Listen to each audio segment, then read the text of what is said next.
Start all over, start all over? I hope not. It's on, right? Yes. There's film in the camera. It's on. All right.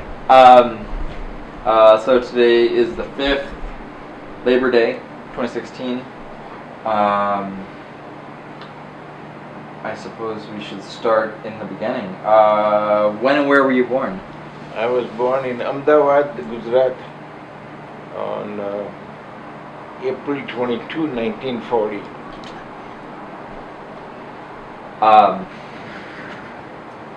So,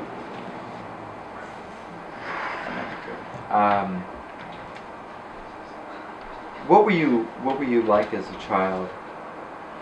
Yeah, I was pretty stupid child. I don't remember too many things. The main thing I remember, of course, was Janoi when I was 8 years old. But otherwise, I have some vague memories. For example, my younger brother Kamal, who is 4 years younger than me, and so when he started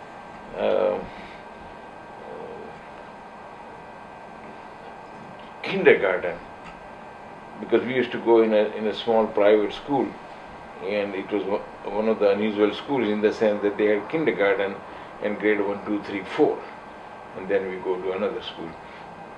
So when he started kindergarten, I have a vague memory that I was in the 3rd grade and my sister Anjali was in 4th grade, and we used to haul Kamal to the class because he would cry like hell, and so I have a distinct memory of that also. And of course Ben, my older sister, somehow she was not, we all go to school together, but there was some separations, if you will, between boys and girls. So normally I grab Kamal's hand and haul him to the kindergarten. And as I said, he cried all the way. But otherwise I don't have that many memories of when I was young. For example, in summer we used to go to Valsad, and my father came from a town called Murabagra, where he was born, and that's about 1.5 miles from Valsad. And my mother was born in a different town called Magod, and Magod is about maybe 4.5 miles from Valsad. It's north of Morabagra, right? In terms of direction, that's a good question, but I think that is basically correct. At least I did not have any clue in those days, but now I know it is true what you just said, that is Magod is north of Morabagra. Both are, on the other hand, are on the ocean. Right. Morabagra is about 0.5 mile from ocean, maybe it's a little bit more, and Magod was maybe 3/4 mile from the ocean. But they're both near ocean. Right. You were mentioning taking Kamakaka to school, and it just got me thinking about maybe the role you might have had as the older sibling. Were there certain obligations that you had as the older sibling as a kid, or was that not a big part of? The only obligations I remember was, Bharat, your father, is 7 years, if I know it correctly, or 8 years. Yeah. Come to think, actually 8 years younger than me. So I don't have much interaction in doing this or that with him. But with Kamal, so when my parents go someplace and we are both in school, so when we come back from school in the afternoon, I will be sort of responsible to make sure that he's around and doesn't do this or that, and doesn't get into trouble and things like that. So you sound pretty responsible now. Nah, I'm not sure I was or I was not, but that was part of expectations from my parents. That, and it's kind of an automatic expectation. I don't think they ever said you watch for him or something like that. It's just a different culture. Right. Now there's so many different directions I want to kind of ask about parenting styles and Ba and Bapu, but maybe we can back up a little bit. How did Ba and Bapu meet? Ba and Bapu met this arranged wedding. Yeah, Ba was 5 years younger than Bapu, and I think they got married when Ba was, I would say, 9 or 10 years old, and it was a marriage in name and legality, but they did not live together until Ba was 16 or 18 or 17 or something like that. I would say even 19, come to think of it. I think they started living together in 34, so that would make her 18. She was born in 1916. And so... And Bapu was born in 11, right? 11, yeah. And so they started living together around mid-1930s, when Bapu was still in the last year, I suspect, of college or just finished. See, Bapu has 2 degrees. One degree in electrical engineering. No, his first degree is in mechanical engineering, and then he continued and he has a 2nd degree in electrical engineering. In those days, including when I went to college, if you want to have both electrical and mechanical degree, then it took 4 years in engineering college. If you want to have only 1 degree, like I had only 1 degree in civil engineering, it required 3 years of engineering college. And so Bapu and Ba started living together in Bombay, I suspect in 1935 or thereabouts. My oldest brother my oldest brother Anil was born in 1936, and maybe it was even 1937, but somewhere there. And he was born in Bombay. And so Bapu's mechanical engineering was for the cotton manufacturing? No, it was... Or was that a separate piece still? It was plain old mechanical engineering degree. Okay. And it so happened that about 20 years ago, I went with Bapu and Auntie Irene was also with me in Bombay, and we went to the college, engineering college that he went to, called VJTI. Right. And at the VJTI, and I knew the principal, who was the principal at the time, and I was a professor at Milwaukee, and so there was some correspondence with that guy, and so I wanted to go see the principal of the VJTI in 1981 or thereabouts. I don't remember, somewhere there, and Bapu came with me. And at that time, until that time, and as we are going up the 2 flights of stairs, about midway there are a couple of big boards, and where it was posted, who was first class first in the various years. And at that time, Bapu's name was there as a first degree in mechanical engineering. He was first class first. And the next year, in 36, I think, he was electrical engineering, again first class first.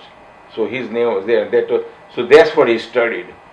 And he, after that, Ahmedabad being the manufacturing center for textiles, that he apparently did some kind of a specialty type of a course or courses or whatever, training, and so he got what was called LTE, license for textile. I was going to say textile manufacturing, so maybe it was LTM, but some kind of a license for textile manufacturing or something. And he never wrote ever BE or BE electrical or BE mechanical or anything like that after his name. He always wrote RH Naik, LTE or LTM. So backing up a step, when you said Ba and Bapu were an arranged marriage and they were quite young and they didn't live together until they were in their late teens, why did their parents choose them? And like, what was the relationship like between Bapu's parents that they would want their children to marry each other? Yeah, Or did they have a relationship? Yes, did they know each yes, other? they did not know each other per se, because Ba was like 9, as I said, Mm-hmm. you know, and but But the parents knew each other. yeah, Bapu's parents knew, and Bapu's cousin or uncle or somebody like that, who lived in Morabagra, and that cousin was married with Ba's cousin or something like that. Okay. So that was a connection. Okay. That is, Bapu's cousin was married to Ba's relative in some way. And I don't remember exact relative, but Bapu's cousin, therefore,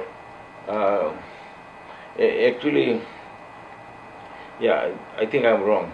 Bapu's cousin on his father's side, no, on his mother's side, was Ba's cousin also on her father's side. Right. So, and his name was Nathu Kaka. So Ba always called him Nathu Kaka because that's cousin brother. And Bapu always called him Nathu Mama because he was also Bapu's brother. Right. And Nathu Mama was born near a town near Magod, about a couple miles from Magod, maybe even only 1 mile from Magod, called Bagod. Okay. So Nathu Mama's wife came from there. So there was some connection like that, is how they knew, because they basically married Bapu's cousin on one side or the other. I mean, to your knowledge, was that sort of thing at the time common in the 20s that Yeah. prepubescent people would be betrothed? I Or don't was know. this an unusual thing? Yeah, I don't know whether it was common or not, but it has. I know a few other relatives like that. For example, Kalindi, Kamal's wife, Kalindi has some cousins and so on, where there is also a relationship with Vipin, my cousin's mother's side. Right. And so there are situations like that. And then there is somebody else I know in Ahmedabad who still I know him well, because he's also in the cement and concrete business, interest and work and so on. He works for a cement company. And Kalindi is also related to that guy. Mm-hmm. So, I don't know this for a fact, but my conclusion is, based upon this kind of relationships, that the Anil families were relatively limited in terms of number of families. Right. We are Anil Brahmins. It's a small category. Yes, yeah. Within Brahmins, again, small, and so on. And we all came from Balsar and Surat area, and there were relatively small amount of families. And I suspect that's how they marry each other, a little bit distant, but also similar. Are you accusing us of being inbred? Is that where this is going? Yeah, I don't think it was exactly inbred in the sense that, but it would be, let's just say, something like, no, in India, Parsis were married quite a bit in the family, and they did not pay attention to whether they were direct cousin or not. And whether it's true or not, Jewish people in this country are also considered inbred, but it might be just people say that thing is not really true. I don't know, but from what I know, and again this is from reading or stupid stories that politicians put out, that they married their cousins and it's allowed, but that was not the case because. Well, cross-culturally speaking, cousin marriage is more common than not cousin marriage. But anyway, we don't need it. Yeah, right. That's in Muslim again, Well, but everywhere. But I wanted to ask, Haribai died relatively young. He was in the 60s, right? No, Haribai, my grandfather died, In his 50s. I suspect, in the 50s. Yeah. No, not even in the 50s, in the 30s. Or in the 30s. Because, So before you were born? yes. From what I know, he died before I was born. So Bapu's father died before I was born. And no, that's not true. Bapu's father was married and she died. And then he married again, and that's my grandmother, or Bapu's mother. Right. So Bapu's mother was the second wife for my grandfather. And therefore my Bapu's mother, being second wife, was younger than my grandfather's age. But from what I know, and I'm not sure that I know this correctly, that my grandfather died, therefore... So you don't have many memories or any memories of Hari by then? Zero. Zero. Yeah. As far as I know, I never met him. You know. Do you... And zero, even though I have his picture hanging in my study room, that I never met him. I think I have the same painting. It's possible, you yeah. can have a look at that. Did Bapu talk about his father at all? Yes, in the sense that his father was a school teacher. He started out as a school teacher. And then by the time Bapu has his own memories and so on, he was a headmaster at some school in Balsar. And so whatever he talks about his father, which was very limited, that he talks about when his father was a headmaster. Because his father got transferred here and there, but his mother stayed in Morabagra with all the kids, see. And his mother died, my grandmother died in the 1950s.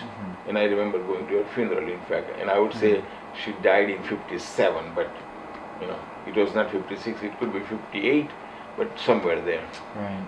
And she died in Ahmedabad, in fact. I just have a quick question for Amal here. Who are you referring to? Grandparents' name from father and mother? Yeah, both sides. Names. Just what their first name, last name was? Yeah, first and last names. Oh, okay. So,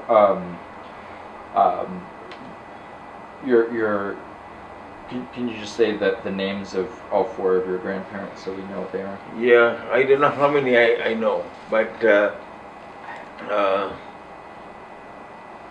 so my name is Tarun, my father's name is Ratilal, his father's name was Haribai, and so my father's grandfather's name, Haribai's father's name, was Gulabbai, and Gulabbai's father's name, I think, was Nathubai, or something like that. And that's as far as I can remember. There was, if I look up, there is some record someplace, but I think that's as far as we all know. Yeah. And on his mother's side, I know only her name, and that was Amba Ben. Right. And I've seen photographs of her. I think I've seen photographs of her. Yeah. And she had a brother that I remember lived in Balsar, and once in a while we did visit him. But you know, we were kids and we just are visiting somebody and we had no clue who we are visiting. You know, so some relative. I know what that's like. Yeah. Some relative, and because we visit once in 2 years type of thing, you know, or even less often. So I think everybody in the Naik family has heard the Lagu, Hagu, and Bagu stories. Where did those come from? Yeah. Are they true, or are they just funny stories? No, it is true. Hagu is Haribai, my grandfather's name, Gulabbai. Right. So the initial is Hagu. Right. And his brother's name, Banabai Gulabbai. So it's Bagu. And another brother who died before both of them, because Banabai died just in the 1990s. And so the other brother died much younger, and his name was Hagu, Bagu, and Lalbai. Lalbai Gulabbai. You know, so that's where the initial came about, Hagu, Bagu, and Lagu. You know, Desai. They were all Desai. Yeah, somewhere along the line, the name got changed to Naik, and it seems to me Bapu changed his last name to Naik from Desai. He changed his own last name? Yeah, I believe so. I believe so, because if he did it, he had to have done it young, because the records at VJTI have it as Naik. Correct. Yeah. He probably did that. I suspect that when he went to Bombay, he went for after he graduated from a high school in Valsad, he went to Bombay He went for after he graduated from a high school in Valsad, he went to Bombay for 2 years of science college, what we used to call it in my case also, first year science and second year science. That he did in Bombay and at Wilson College. And Wilson College is still there someplace. The last I know, 20, 30, 40 years ago, the Wilson College was on what is called a Marine Drive in Bombay. And so he went to Wilson College for his first and second year of science before he went to JTI for 3 years. And in my case also, first year science and second year science. That he did in Bombay and at Wilson College. And Wilson College is still there someplace. The last I know, 20, 30, 40 years ago, the Wilson College was on what is called a Marine Drive in Bombay. And so he went to Wilson College for his first and second year of science before he went to JTI for 3 years of engineering. And I think he changed it when he was at Wilson College to Naik, because at like that a significant. I mean, do you have any reason? Do you know why he would have made that change? Did he ever talk about it? no. From what we know, maybe he did talk about it. I don't remember that part. But from what I know, at that time he had joined something we call now in USA ROTC. You of course know what is ROTC. In India at that time, and even when I was a student in college, they had NCC, National Cadet Corps, where they recruited students, and we did, this and that. And NCC, where I belonged for 3 years or more, actually 4 years maybe, that it was similar to ROTC for the college. And but Bapu, we are talking about in the early 1930s. British. So it was Britishers at that time. And so I don't know what it was called, but when he was a student in Wilson College is when he joined this kind of a thing, NCC or ROTC equivalent. And I think at that time he changed it. I think. Because Naik, if you look it up in the dictionary, exactly, if you look it up in dictionary, the word Naik, not Nayk, because some people spell it that way, Naik, if you look up in the Oxford English Dictionary, that one, you'll find the word there, right. Naik. And the Naik means the leader or leader of a army unit and things like that. So I suspect because he was part of there, that he may have changed it. And there were Naik in our caste anyway. Right. In Anil caste there are Naiks for varieties of reasons. That last name is there. So somewhere along the line he might have found it convenient to call himself Naik, or because he was a lance corporal, or whatever, so he was considered Naik of that group of the student ROTC equivalent thing. So I don't know when he changed it, but I believe he changed it at that time. Because, for example, my cousin Vipin, that I think you know, I do. His father's last name was Desai. You see, Vipin in fact uses his last name as Nayak because his father is kind of interchangeably, and Vipin has 2-3 sisters. They all call their last name as Nayak. Pardon me, Desai. Even today, of course they are all married, so it's a different last name. But before that, for example, Vipin's older sister Usha, who was a doctor, and her kids live in this country. Usha's last name before she was married was Desai. Vipin's last name always has been Nayak, and so on. My other uncle Bapu's youngest brother, he was always a Nayak. Among other reasons, I think, because my grandfather died young, and therefore my father was helping him to go to college and so on. Right. Is why he wound up adopting them. But again, these are all just a conjecture on my part. Right. Nobody told me, in fact, this is what happened. Well, I wanted to riff off of the idea of Bapu's service in the Cadet Corps. So, I mean, were there, to your knowledge, any connections with our family to the Satyagraha movement that was happening in the early 30s? I mean, Dandi just went right by Valsad. It started in Ahmedabad. I mean, was there any connection? Not that I know of. No. And in those days, remember, Pune was very active. and Pune being just so-called outside of Bombay, it's still 100 miles or so, but Pune is so much tied with the city of Bombay, and so Pune was very active, and there were some very well-known nationalists there, in those days who fought with Gandhi, if you will. And so, but I don't have any recollection whether Bapu was involved in any of those things, in any way, but I could be wrong. Was his joining of the civil, what was it, cadet corps? I'm Something not sure like what that? it was called, but it was equivalent to our ROTC in USA. Do you, And National Cadet Corps name might have come after 1948. right. I guess what I'm trying to suss out is, do you think his involvement with that was an indication of his support of sort of the British or Gandhi, or neither? It was just something to join? Neither. It was a matter of convenience, I suspect, is why he joined. Not his own political beliefs. No. Along those lines, you were 7, probably in independence, but did Bapu ever talk about how independence changed the effect on the family? Did it change anything at all? No. How could that be? Because a lot of Gandhi's activities were in Ahmedabad. He came from Saurashtra, Porbandar. Right.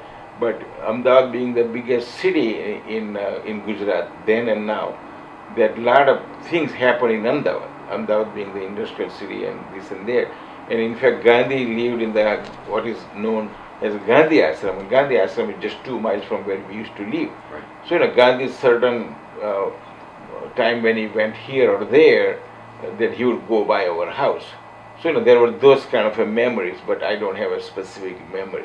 But Nehru came to town, Indira Gandhi came to town, Queen Elizabeth came to town, and they would go to Gandhi Ashram, all of them. This is after 1940s, I'm talking about, after 47 and before 55 or thereabouts.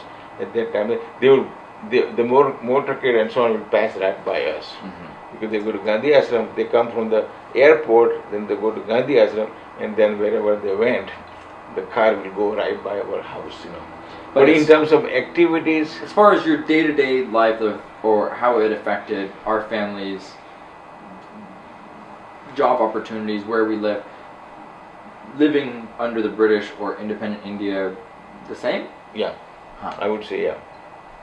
Because Bapu, when he graduated, he took a job with the state government, state of Gujarat, if you will. At that time, it was actually called Bombay State, because the current Maharashtra state and current Gujarat state until 1960, right? I was going to say 57, but it could be some 56 or 58 or thereabouts. Then it was one state, and then it split up into 2, Gujarat state and Maharashtra state. And so Bapu worked for the state government when he graduated from college, doing this and that relating to textile industry.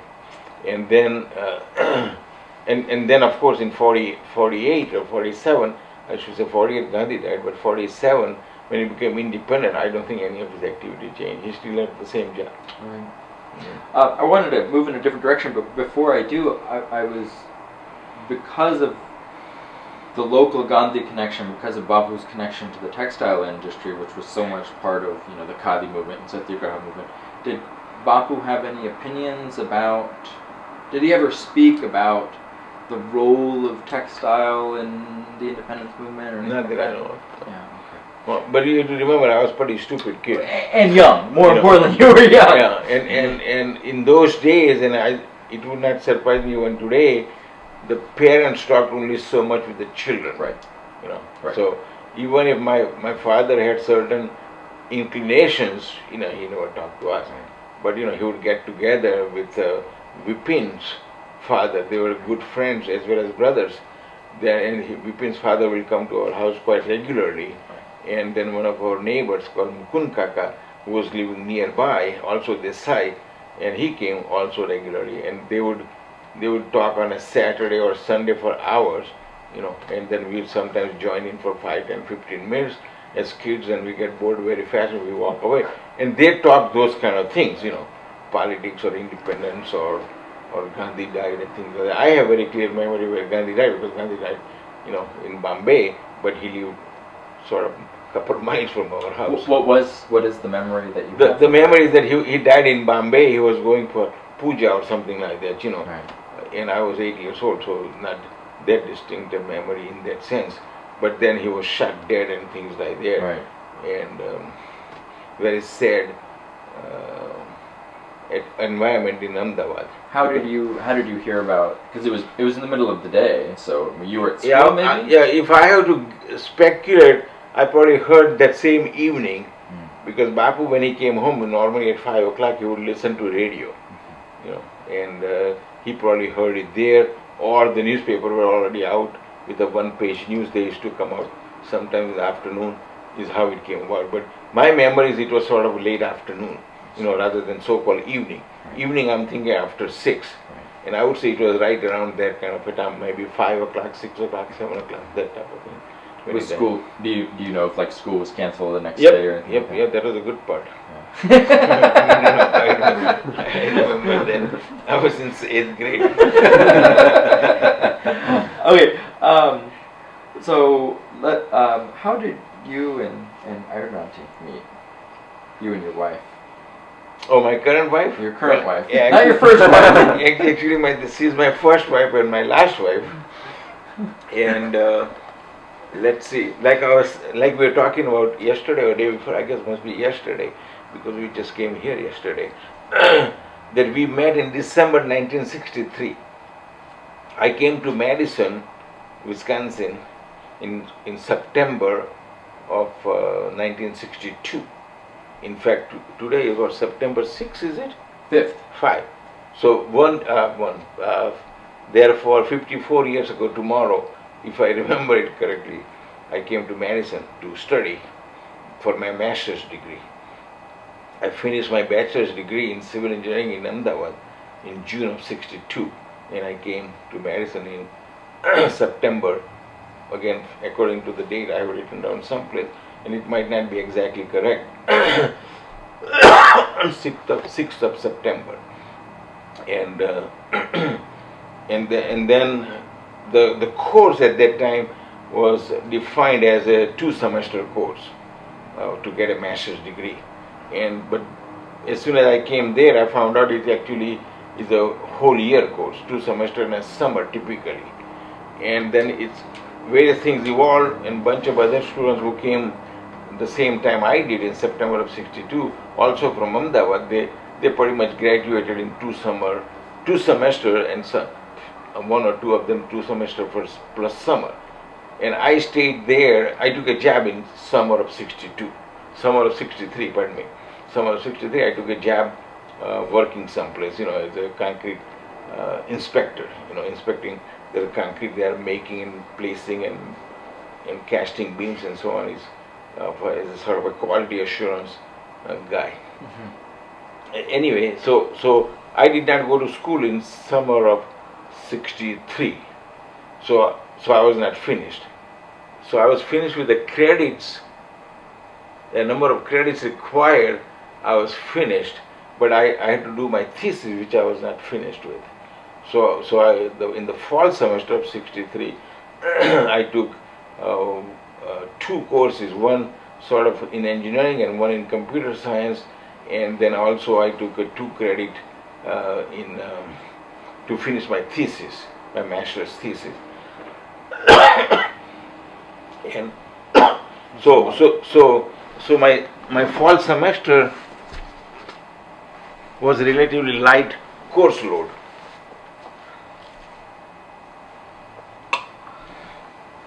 So in fall semester, which in those days the semester started, the university semester started typically about a couple of weeks after the Labor Day.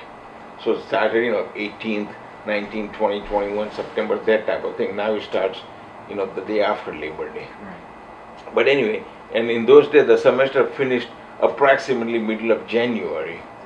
And so, and again, because I had a relatively light load, that, we get into all kinds of things as a, new foreigners, if you will. And and at the student union, which was a very popular place for students to get together, and I'm sure that's true in many, many other campuses. But the student union that I used to go to, on Friday evenings, 9 p.m. to midnight, they used to have international club get together. And I don't know what else the international club people did, but I went there also, but I went there only Friday 9 to 12 type of thing, because they used to have dance at that time. And I didn't know how to dance, of course, but went anyway, and most of the time probably stayed there for half hour or 1 hour or little bit, and then we went and did whatever we did, type of thing. And actually it was not Friday, come to think of it, they used to have this international club dance only on first Friday of the month, see, and that's how I remember the date. So if you look it up today, you'll find the date that we met, which was I think the 5th of December 1963, was the first Friday in December of 1963. So that's where I met Irene, see. And so that, then we continued our liaison for... You spent all this time talking about when school started and this and that, and you skipped over the good part. And then I met her, and then 3 years later we got married, and that's 50 years ago today. That was a long build-up, and then we met. So when we met, there was really nothing, nothing fascinating story in that part, except, as I said, the first Friday for the International Club dance that I used to go to just to participate in some way, but generally we didn't participate because I didn't know how to dance. And so that's where, however, I met Irene. Now Irene did not go to UW Madison at the time. She went to a nearby college called Edgewood College. Edgewood College is probably about 2-3 miles from UW Madison campus.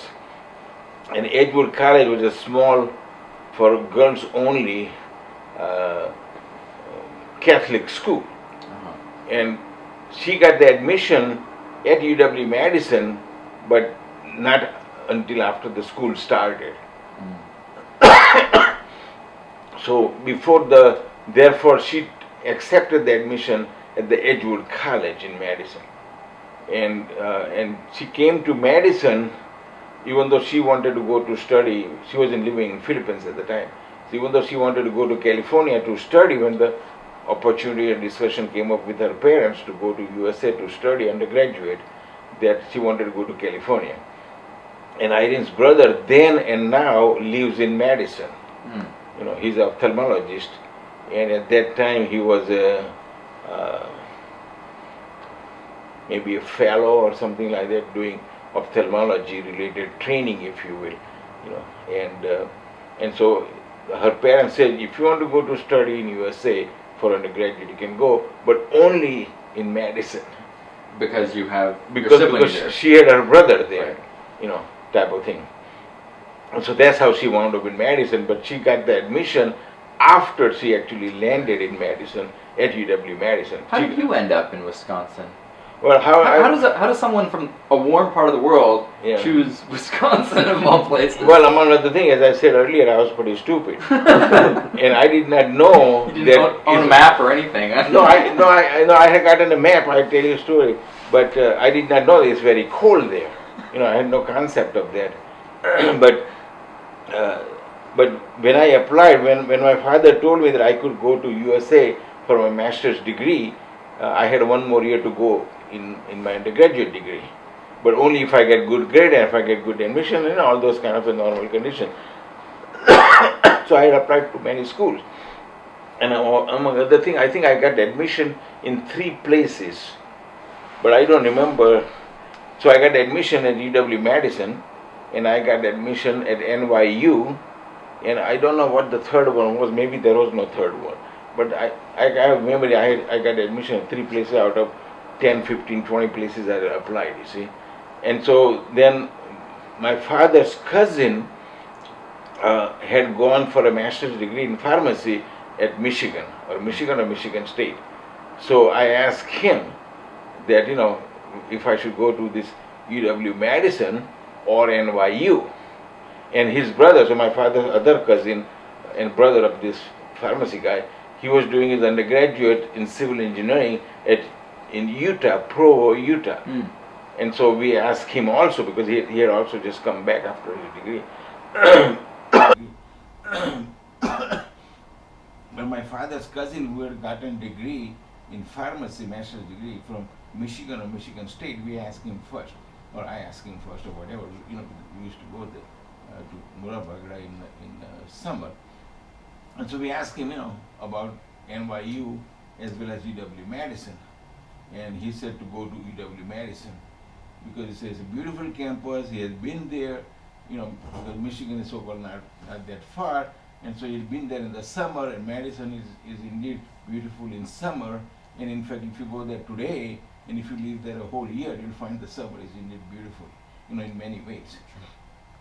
It's on the lake and this and that, and versus NYU is in the big city, and this and that is like Bombay or worse or whatever he told me.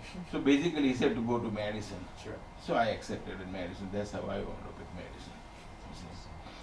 So, you've been married 50 years this August, right?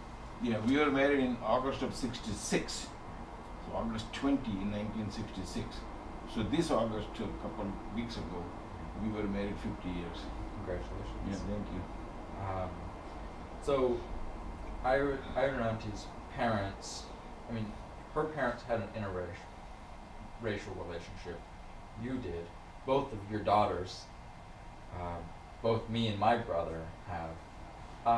I was just wondering what the reactions were like from Ba and Bapu and Ironanti's parents of getting married. Obviously, you were not, your spouse wasn't picked out when you were 9 years old or whatever, like him. What was their reaction to that? I honest answer, I don't know, because I was in I was in Madison and they were in Ahmedabad, and correspondence we did was by mail only, because telephone we could make, but my father did not have a phone at home, so I would call at his brother's home, which was few miles, 2, 3, 4 miles away, and his brother was a doctor, so he had a phone at his home. So when I did not talk to him anyway about this and that. From what I remember, before I called him about this marriage business, I might have talked to him once. So once in 2-3 years type of thing, Otherwise it was correspondence, communication by mail. Right. And I'm not sure I wrote too many mails, And so I had informed him by mail, you see. That you were dating. That nobody knew. So you didn't. First he heard about Ironanti was, we're getting married or we're already married. No, it was before marriage. Yeah, at least a year before marriage. So I'm just trying to think now.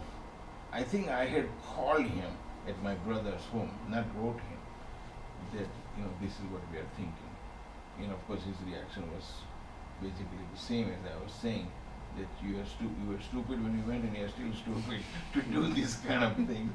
I don't remember exactly, of course he didn't say that, but something to that effect is not a good idea. I should think about it and don't do it type of thing, because in those days I did whatever he said. I did whatever he said until the day he died, in fact.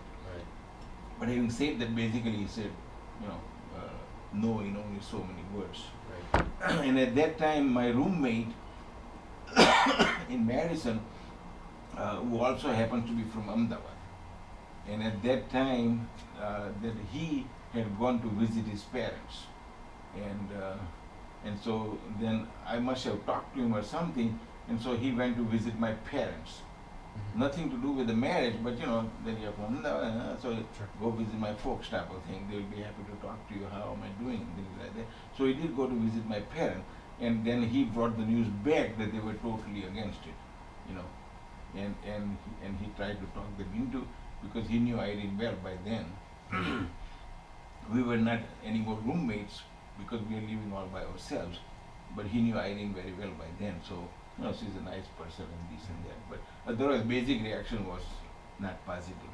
But as the dutiful son, then you just kind of described yourself as that. you went ahead and Yep. married her anyway. Yep. Was that difficult for you to do? Yeah, I don't remember it being difficult to do, but that's what we wanted to do, and Right. and that's what we decided to do, I guess. Were you scared maybe about his reaction?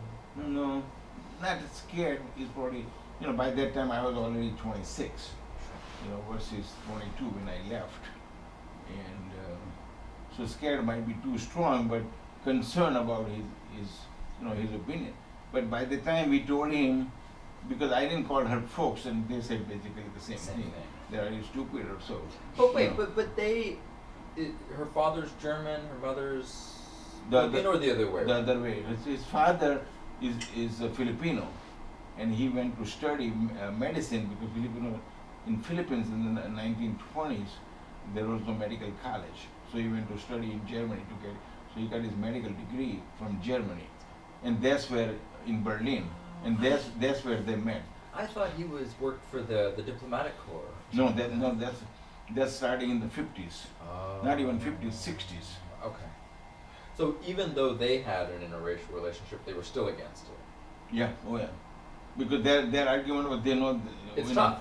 know, It's yeah, tough. exactly. But the Um, difference was that after Irene's mother and father got married, after a year or two, they went back and immigrated back to Philippines. And so they went back to Philippines and lived there. And so her mother, being born and raised in Germany and so on, that was 100% foreign. Right, of course.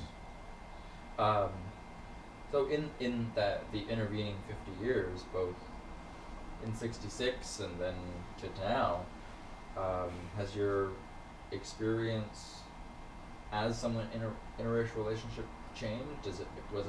Was it pretty hard in the beginning? And No. did you get pushback or No, not resentment or hatefulness from anybody? No. Because before we got married, we had decided that I wasn't going to go back to Philippines and settle after we married, and she was not going to go back to India after we got married. So we are going to stay in USA basically because that was good for our kids and this and that. Right. Then to go back to India or Philippines, which is foreign to her or me, and so on. And when originally she called her mother or father, parents, that we are going to get married in a month or two or whatever, or this summer or whatever, that was in '65. So her mother made a deal with her that if you wait for me to come to your wedding, then I will come. So she waited for a year and we got married because that was a condition from her mother. They wait for a year, then I will come, and she will come. So that was interesting. So they also did not agree, but then they, accepted it. Sure. Maybe whatever, So because Irene's brother lived in Madison, so Irene's brother knew me also. So they consulted and this and that by that time and so on. So so they are probably little higher comfort level than my parents anyway. Do you want to take a break? I mean, it's a lot of time talking on your own. No? No. Actually, I always take a break at 50 minutes because my classes are 50 minutes long. But Should we take a break? No, my graduate classes are hour and a half long, so I can continue. Okay.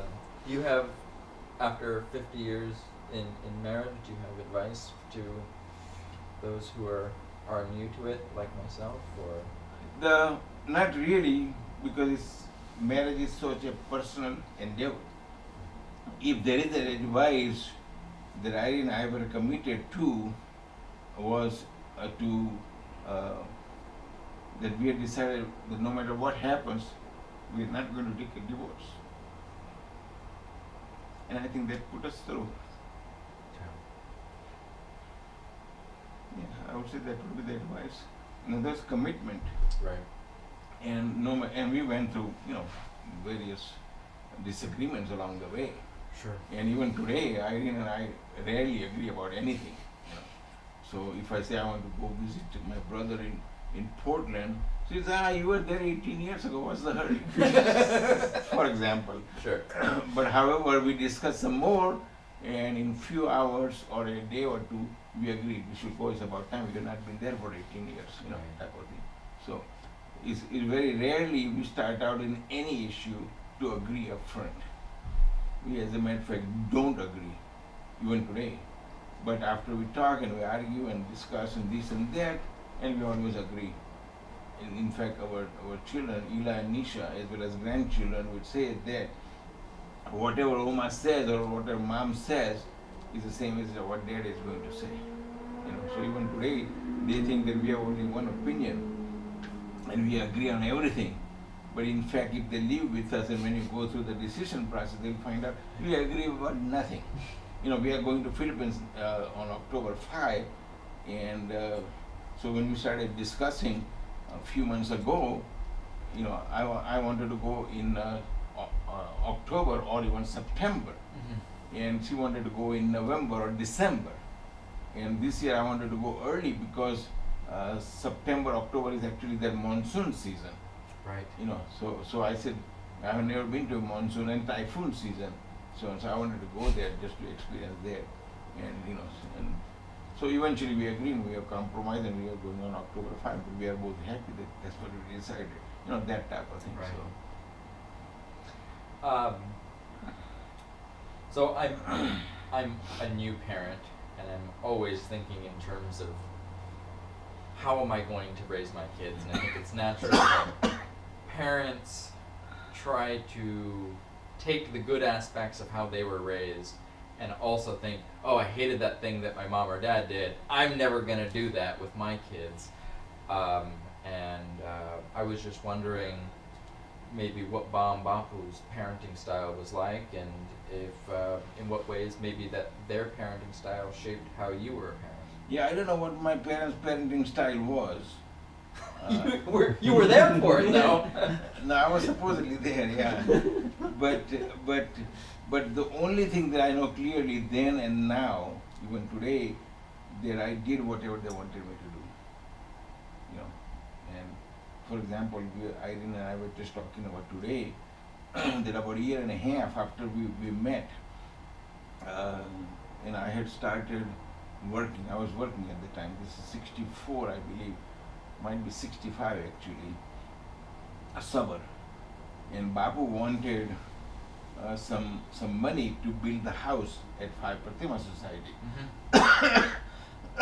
And I think he wanted to buy land, or he had already bought the land and wanted to build. I don't remember what the specific. But so he needed to have some money. There was no such thing as getting a loan from the bank in those days. And so Babu wanted some money, and so he asked me if I could send him some, because I was working and I didn't have any. So in fact I borrowed from Irene. Irene was still in undergraduate college, and she had come with $10,000 or that type of number, which in today's amount will be like $100,000, about 10 to 12 times versus 1960s. So she had a pile of money to go to college. And so I borrowed $5,000 from her. This was even before we were married. Wow. You see.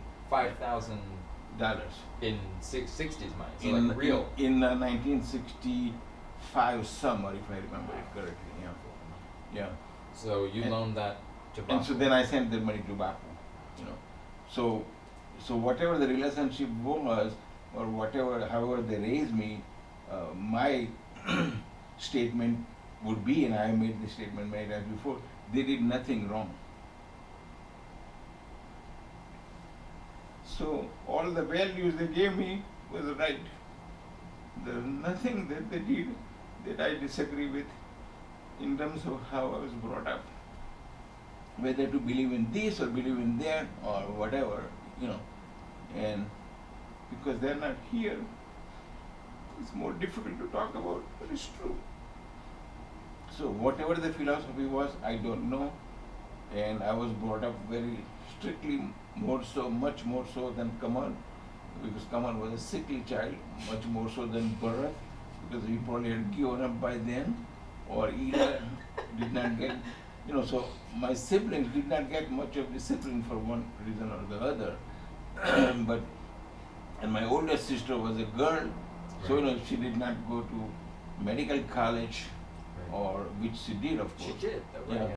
Or this or that was not a concern. So she did not get as much discipline relating to education and emphasis on that, or to do this or work.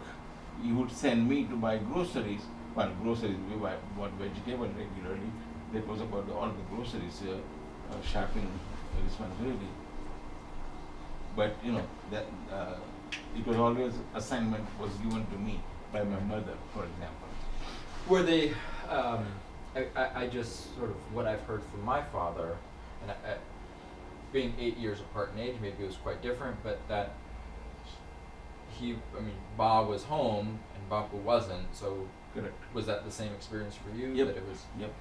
Yeah, Bapu typically went to work at about 10 o'clock in the morning, 9:30 or so, and he came home at about 12:30, 1 o'clock or so for 2 hours, 2.5 hours. Then he went back to work at 3:30, and he came back at 5:30 or 6. Those were his regular working hours.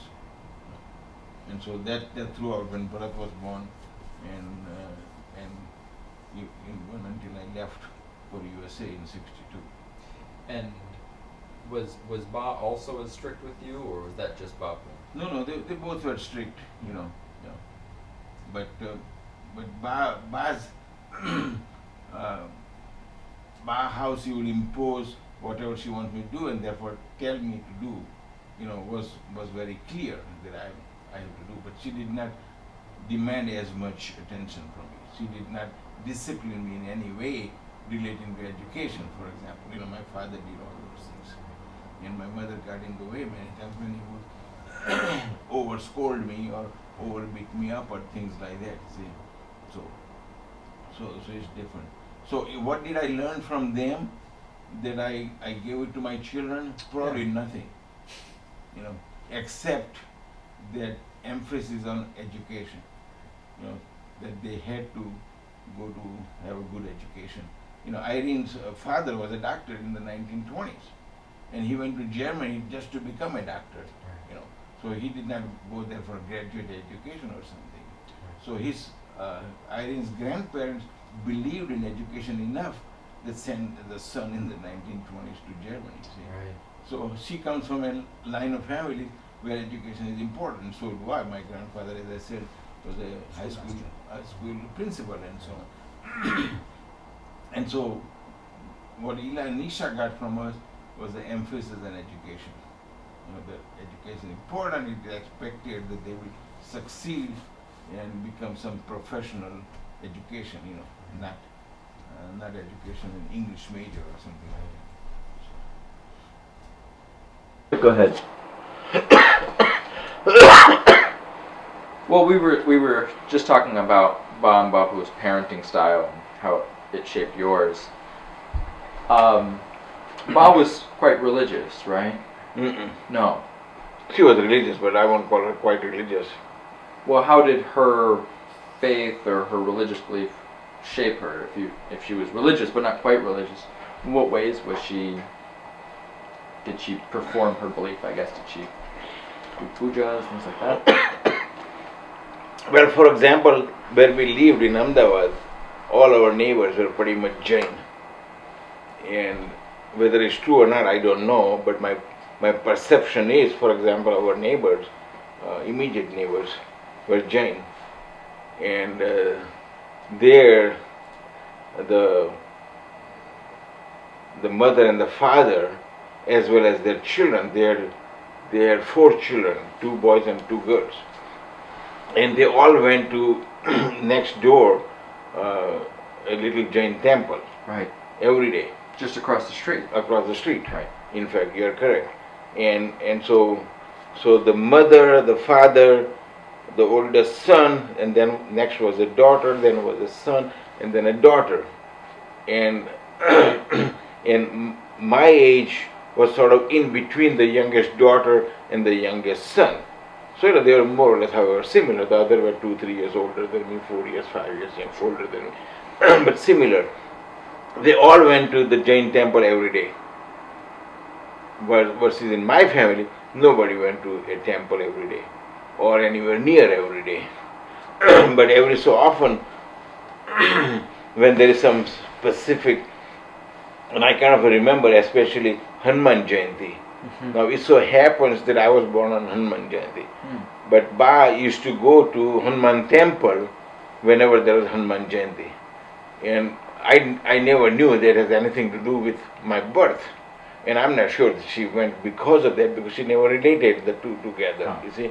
And in fact, it was more important because they must have talked about it. I was also born on a full moon day in April.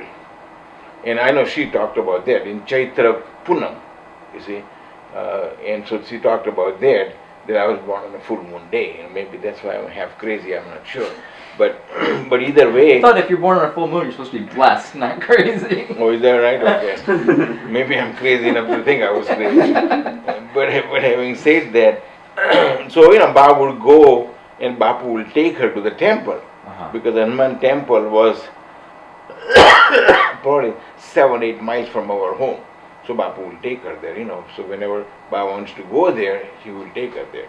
And then there was another temple the Baba used to go every so often, sometimes by herself, but also sometimes Bapu took her. Was not that far from us, maybe 3 miles, and she took a bus there. and it was in Bhadra or Bhadra, I forgot the name how to pronounce, but I think it's called Bhadra to Mandir, and it was I was going to say Kali something or the other. I don't even remember. But she used to go there, but more often than not she went there by herself. Right. You see, on some occasions. So in a whole year, she probably went to one temple, the other, and those two that I remember, because I'm, Hanuman temple we all went together, because Bapu had a friend nearby, and so after the visiting temple, we'll go to his friend's house. That's how we all wanted all together. And Bhadra only once in a while I would go with Ba. So overall, Ba probably did not go to a temple more than once a month on average. So I don't think of her as a very religious person. Not that she was not a religious, and she also had a little temple in our own home. Right. Real tiny, right, that many Hindus have or Brahmins have, I don't know. And she prayed with that every day. She did her puja and this and that every day. But and there were days, and I didn't know, every so often she would ask me to do all those things. And then I learned many years later, because when she had her period, she's not supposed to touch. Right.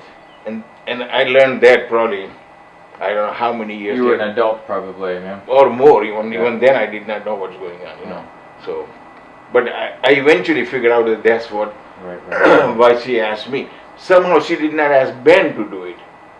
You see, my older sister, even though she was 2 years older than me, and she never asked Kamal to do it, or Bharat, because they were sort of younger. Right. So a lot of that way, things were assigned to me, if you will, and I did that. But so I don't think about her as a religious person. Bapu could care less whether he went to the temple or not. So that's sort of the indication I've heard over the years of family lore of Bapu's, I wouldn't say lack of interest, but let's just say lack of interest. Yeah, it's basically correct. But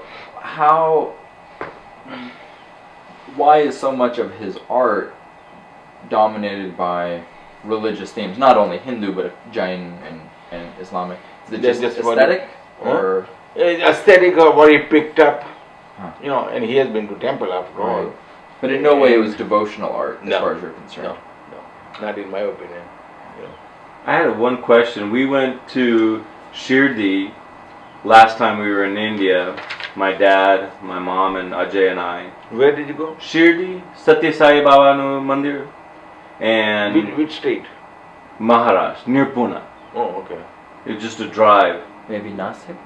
No. We went to Nasik, and Shirdi is Okay. different. Okay. Yeah. So for Satya Baba, but he would tell us a story of Ba believed in Satya Sai Baba, and I was curious if you could.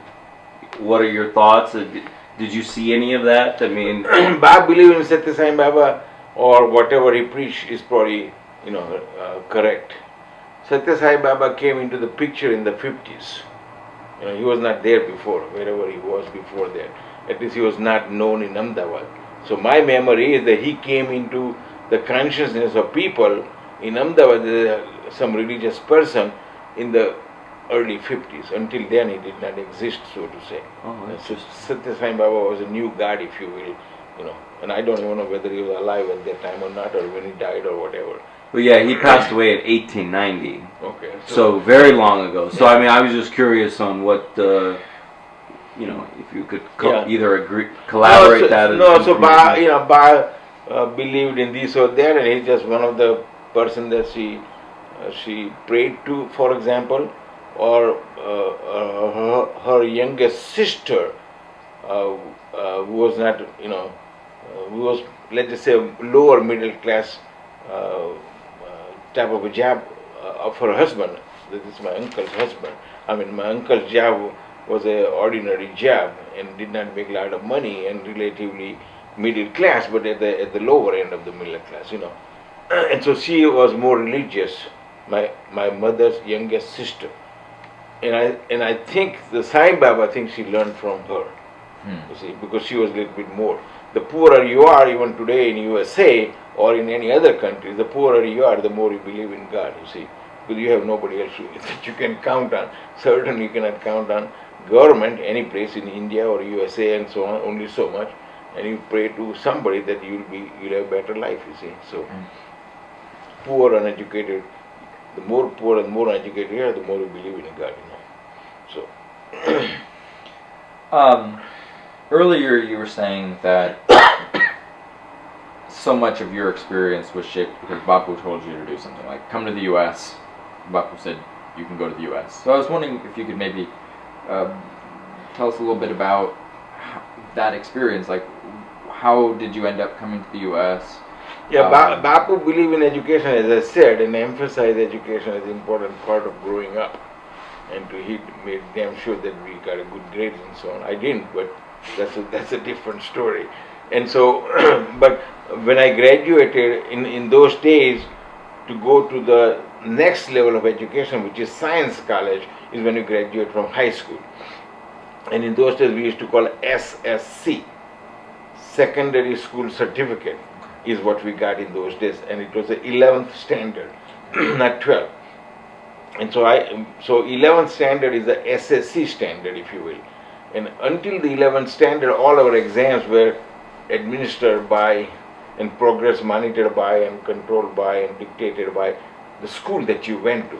You went to third class school, you probably pass every year. You went to a little higher level, more challenging and more restrictive as to what they call a good grade versus this and that and so on. And I did go to a very good school, and Bharat Kamal also, and Ila, but my sister went to some other school.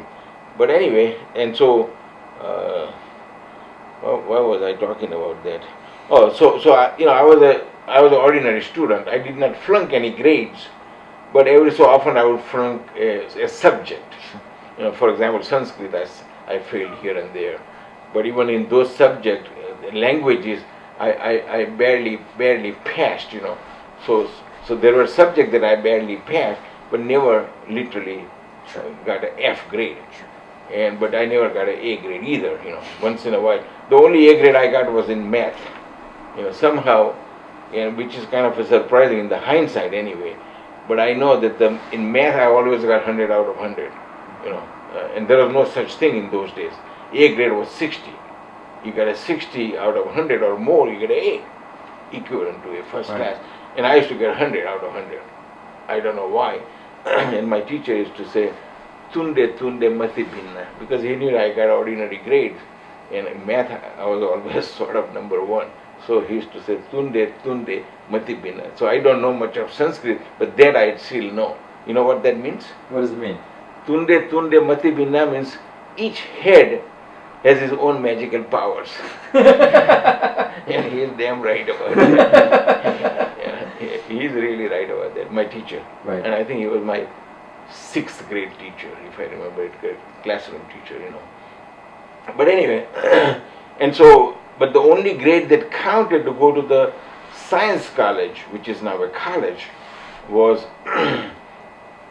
was what the grade you got in SSC, because SSC, secondary school certificate exam, was given by the state, and each state has only one exam, and all the kids has to take that. Right. So everybody in Ahmedabad who wanted to pass SSC has to take that. Right. If they're from Balsar, they also took the same exam, Right. and so on. And so that grade is the only grade that counted. Right. So when I was in the 11th grade, I worked hard at it because my father didn't want, he always repeated time and again, when you grow up, you don't want to be a clerk. Clerk is an ordinary secretary, let's call it, not executive secretary or something. Pushing paper around. But, pushing not even pushing paper around, you type paper, and the boss told you take this paper to this guy for signature, those kind of thing, and you were in a typing pool, if you will, type of a guy. Very ordinary pay. They probably got paid 1/5 of what my father got paid, and so on. So he always told me that that you don't want to be some stupid clerk. That I kind of remember, and in fact, for whatever reason, maybe I still wanted to be a stupid clerk, so I wanted to learn how to type. And one of Ba's cousins' husband used to run a typing school, very nearby, about quarter mile from our home, in fact. And so I was able to get free lessons. But Bapu won't let me even take a lessons. He said, because if you take a lesson, and if you pass and so on, therefore I might not pay attention to my real You have an out. Yeah, I have, yeah. And so, so he never let me take a typing lesson. He literally would not let me take it. I want to then learn how to play drums, tabla. He won't let me take that either. No way. Not that he didn't have the money, and the typing lesson was going to be free. No, you were supposed to So even only though study. because he had artistic interest as a young age, Yeah. but he shut down your desire to be Yeah. musical, huh? Yeah. Maybe because he knew that I was not a good student as him. And in SSC, I got what they call a first class. But first class, you have to remember, is more than 60% grade. Right.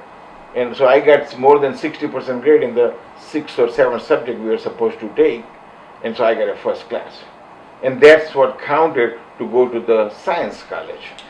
And from there, how did you end up going to the U.S.? Was that your desire, or was that Bapu saying you will go to the U.S.? No. So science college is a separate college from engineering college. It's part of the same university, but it's a totally different campus and management and so on. So engineering college, to go to engineering college, I had to go to science college first for 2 years. What we call a first year science and an inter science. And if you pass inter science in certain way, then you can go to medical school. If you pass certain other way, you go to engineering school. And if you don't make it either way, you go to either chemistry or math or physics, and get a bachelor's degree in chemistry or math or physics. And I was supposed to go to engineering. Ben was supposed to go into medical school. So in the first and second year, she took first year courses were all the same, and the first year grade did not count either to get the admission in medical school or in engineering school. So I got barely, C minus type of grade in the first year. But the second year grade, inter science, counts to go to the medical school or the engineering school. Right. And so when my turn came in inter science, and I was supposedly required to be going to engineering school, so I worked hard in those days, and I passed all the courses in a first class category except languages.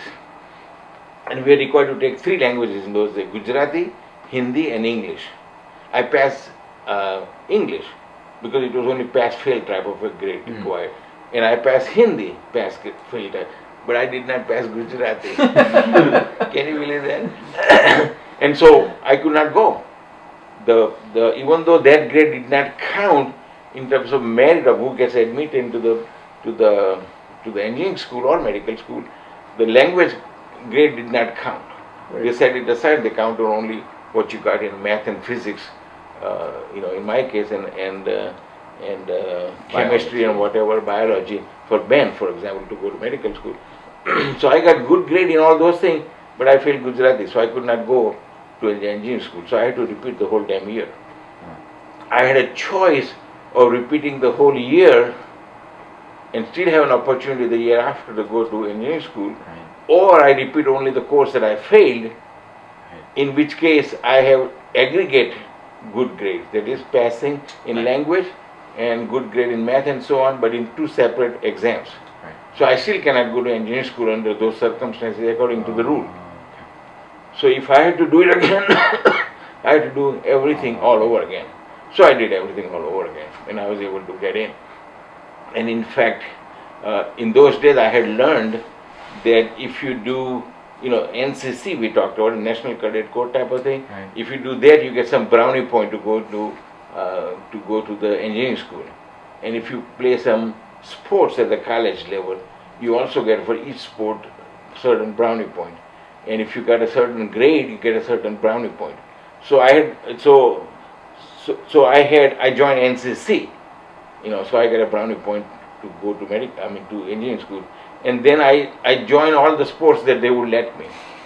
Even though I never played soccer in my life until the science college, or field hockey, or basketball. But I joined all three. Cricket was well established sort of a sport, so they were already very good players, so I could not get anywhere near there. But I joined basketball and soccer and field hockey. And basketball I did not make it because I was not tall enough or whatever. Oh, and volleyball also, and I somehow didn't make that either. I was okay. But in field hockey and soccer, which is a little more rough and tumble sport, and it required more stamina. So they were always looking for recruits. I was not that good, but they took me. So for science college, I was in the college team. And in fact, the second year science college, when I was playing soccer, our team won this and that. So I still have a little silver medal that Ila, our daughter, uses as a part of the necklace. That little silver medal like Sure. thing. And so I got two sports that I represented for the college, in the college. So I got brownie point for that. Without those brownie points, I would not have gotten an engineering school. Because I had good grade, but not that good a grade. Right. And in fact, one of my close friends did not have any of those brownie points. And his actual academic grade and mine were same. He could not get in. And I was able to get in the so-called first cut. They took 300 students in those days, and my number was 297 or something like that. But I got in. And I passed all 3 years and so on. And in the third year, or must be the end of the second year or whatever, when my father said that if you want to go to foreign country, then if I get a good grade, he will let me. And it's just one of those things people did in those days. Like I said, my father's cousin went to Michigan after he got a pharmacy degree from India, and he went there for master's. Another cousin went for I thought he got an MBA, but I could be wrong with that. But anyway, my father's cousin. And so there was that carrot dangling. So I got a quite respectable grade in my final year in the engineering college. Right. And that's how I got admission in medicine and so on. Admission in medicine requires equivalent to 3.5 GPA out of 4. But we did not have that kind of a system. Right. So whatever grade I had must be equivalent to that type of grade is how I got the admission. Right. But so that's how I wound up with medicine. And it sounds like the decision for the U.S. was based off of family that was at Michigan and other places, as opposed to going to the UK or Canada or somewhere else? No, UK, Canada or Australia, some people went sometime, Right. but it was never in the cards. So the UK, USA was a popular destination, and actually just prior to that, just about everybody went to UK who had some money or who had some desire for this or that. Right. Like my uncle went to UK, for example. Right. Nana, For medical school. Yeah. Right. But Nana went after the medical school. He went for a fellowship to UK. Right. But he got a degree in India. Right. So having said that, and by that time, I'm talking now 1961, 62, the the the desire or saying I'm looking forward to going to a foreign country to study, to go to UK was getting not as popular. Was second class choice now. And you came on a student visa? Yeah. Was that, I mean, this was before the 1965 Immigration Act, so was that a challenge, I guess, because there was very few Asians coming into the U.S. before 1965. No, not true. There were enough, and there are plenty, in fact, who got admission as a student. You got a visa as a student visa.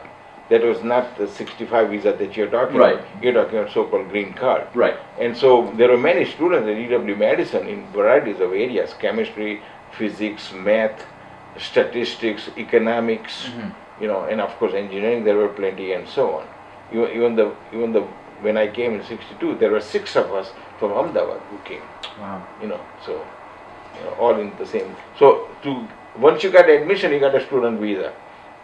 And those days rules were that after you get your degree, they give you 6 more months of visa for training or getting some experience. So it was allowed. Or you had to go through the process, but you got a so-called extension. And then after that you got another 6 months, another 6 months. So total year and a half was sort of normal. People stayed. And some people went back right away, very few, and some people went after a year and a half or so. For example, in my case, that did not happen for varieties of reasons. Among other things, I met Irene in December of '63. Right. So the whole thought process changed. Right.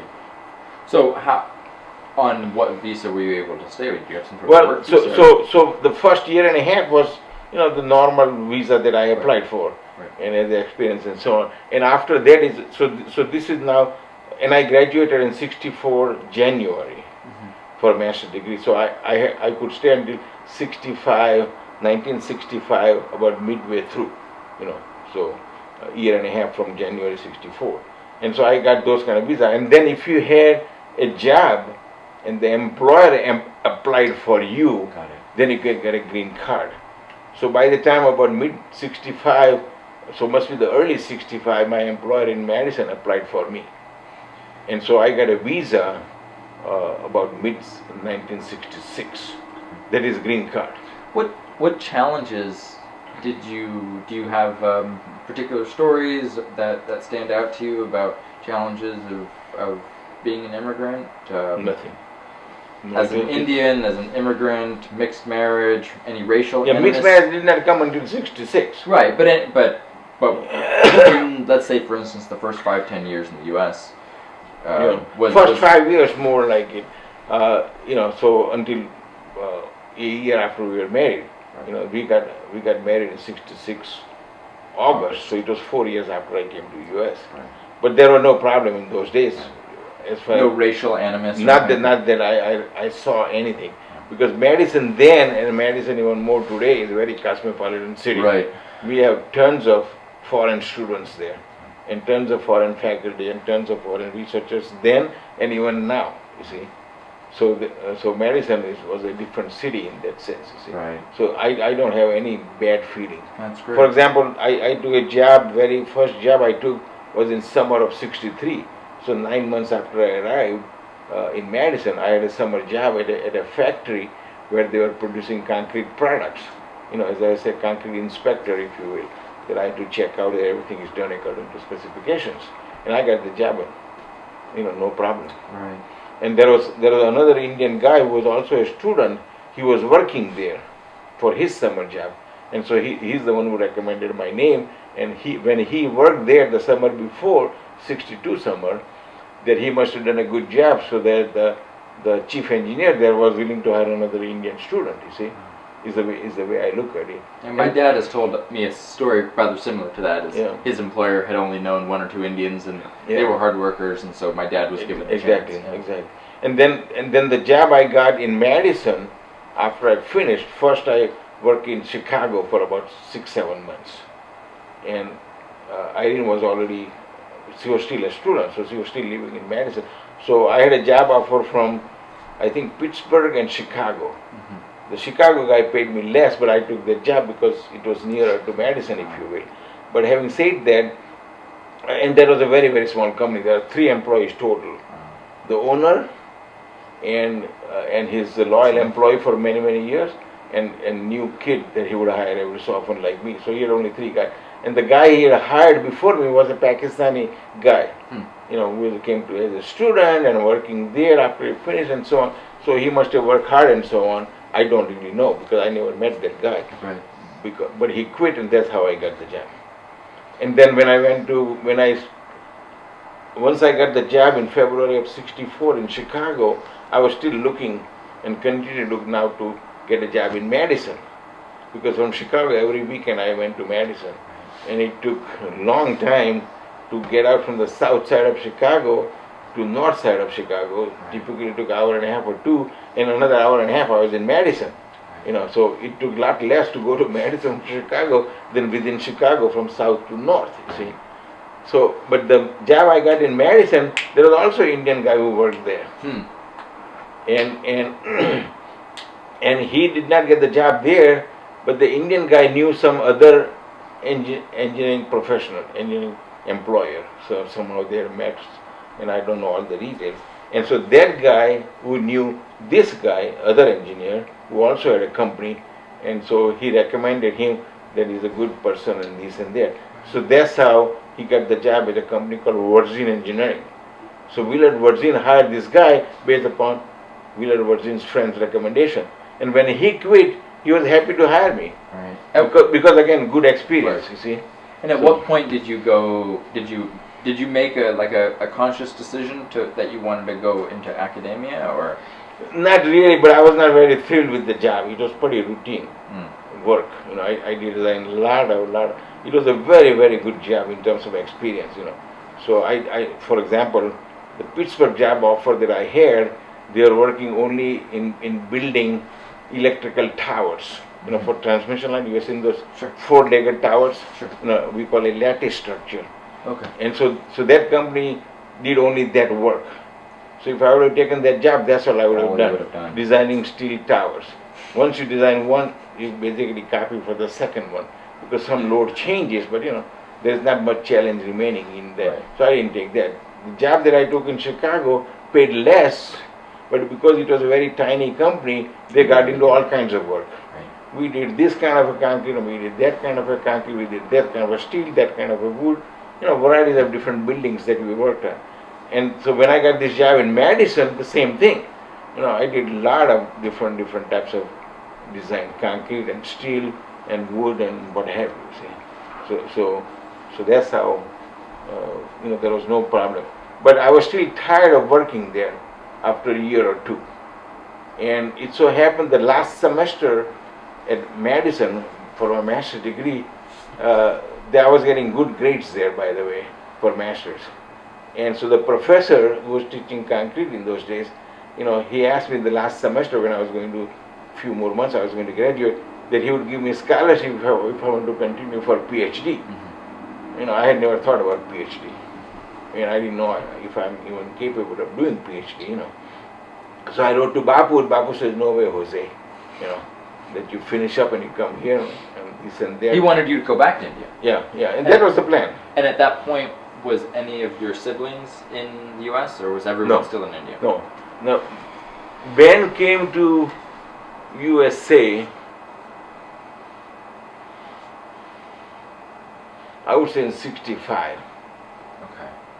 And we are talking this conversation in '64 fall, when I was offered the scholarship to go for PhD. Okay. PhD took 3 to 5 years. And the professor said he will give me the scholarship. It took all the 5 years, so education would be free. And so I was kind of interested, you know. But so then I wrote to Bapu, and Bapu said, no way. So I told professor, no thank you. But I didn't know, because, you know, we were together already. So I would talk about every so often, I'm getting tired of this job. I need to go for PhD, but I don't know if I want to do, because my father said no, and so on. And so I kept talking about those kind of things. Every so often, when my salary doesn't go up or something or the other, and I tell Irene, you know, we're not married then, right. This and then. And so eventually she started saying, if you want to go for PhD, go. Don't tell me again that you want to go, but you don't want to go, and so on. You know. So she encouraged me and pushed me to do that. So get on with it. Otherwise, you know, this and that. And so then we got married in 66 August. And I was still I was still working at the same company. And we were still talking about, so she's, so again the conversation came up. She said, just go and see what happens. Right. If you want to go. And so I went to talk to the professor, and I waited for the fall semester to start, which starts in September, and we got married just in August of 66. Right. So I deliberately waited, thinking there, if things work out, I will go in 6 months in a second semester. And so I waited for a week or two after the semester started. I went to talk to him, that hey, I would like to take you up on your offer. And he said, actually, I have money right now. If you want to come right now, you can go. I was married only for 2 or 3 weeks by then. I just said, go, so I went. Right. So the one semester I therefore was working full time, and I started going to college, for PhD. And then I quit there in December of 66. And starting January 67, then I got a teaching appointment, as a what we call in those days a graduate teaching assistant, as well as the research appointment that I had. But fortunately, the teaching assignment was in a different department, still engineering department, and the chairman there, I had also taken a course and gotten good grade and so on. So when I went to see him, I said someday I would like to go into teaching. He offered me a job right away. And again, one of those just accidental things. So I took 2 jobs in effect, you see. The first semester only the research assistant, the second semester I was both. So that's how I got into teaching in 67 January. And did you tell Bapu after you enrolled in the PhD program? Right, it's not very happenstance, so you might have already been in before you told him. Yeah, so now the permission was that I would need to take, or I should take, those kind of philosophy was reduced, because I was already married without his full blessing, if you will. So so we were drifting, if you will, in terms of not following everything he says, type of anyway. And then once he realized that I was married, or I was going to get married for that matter, he probably knew handwriting on the wall. I was not going back, Right. So when I told him I'm going back for PhD, he never said no. In fact, he asked how much I would make before and after and this and that versus if I continued, and it was obvious that if I continued with a master's degree 5 years from then, I would make more money than when I finished PhD and get a job. Right. It was well understood then, so Bapu thought I was stupid. Right. But that he knew anyway. Did either the PhD track or the marriage cause any, in your opinion, short-term or long-term strain in the relationship? No, because I didn't believe in that. No. I didn't believe in what? In education. And that's what I wanted to do, so she in fact pushed me. So but it didn't cause any strain between you and Bapu? No, or me and Irene. No. Right. No. And in fact, in that sense things work out because I was very, very busy now. I had 2 jobs. One is RA, one is a lecturer and teaching assistant and this and that, plus a student. Right. So 3 lives. Yeah. So. And a new husband. Yeah, in a relative sense. Yeah. Do you have advice for teachers? Someone like myself who's relatively new to teaching? Yeah, and you have that. You don't need the advice because you love what you're doing. In my case, for whatever reason, in January 67 when I started teaching a class, and the class was called Materials of Construction. We taught them different materials you can use and the value of that and good thing and bad thing and things like that, like volcanic ash, for example, we're talking about. So materials of construction, bricks, clay bricks, concrete bricks, or this or that, and so on. And so I enjoyed teaching from day one. And I never did get excellent grades because the student evaluate you at the end of the semester. But just about every student said, that I'm too strict, or they have something to complain about, or I insist on that they have to do homework on time, otherwise I give them 0, which is all true. In college level it's a different story. Sure. But just about majority of them said, but he's very enthusiastic and he enjoys teaching. Right. And you already have that. Yeah. So your advice is don't go into teaching unless you love it. Exactly. Yeah. And for that matter, you can apply that in just about any profession. Right. Where you think that you could make more money someplace, or you have better life, or this or that, or less work.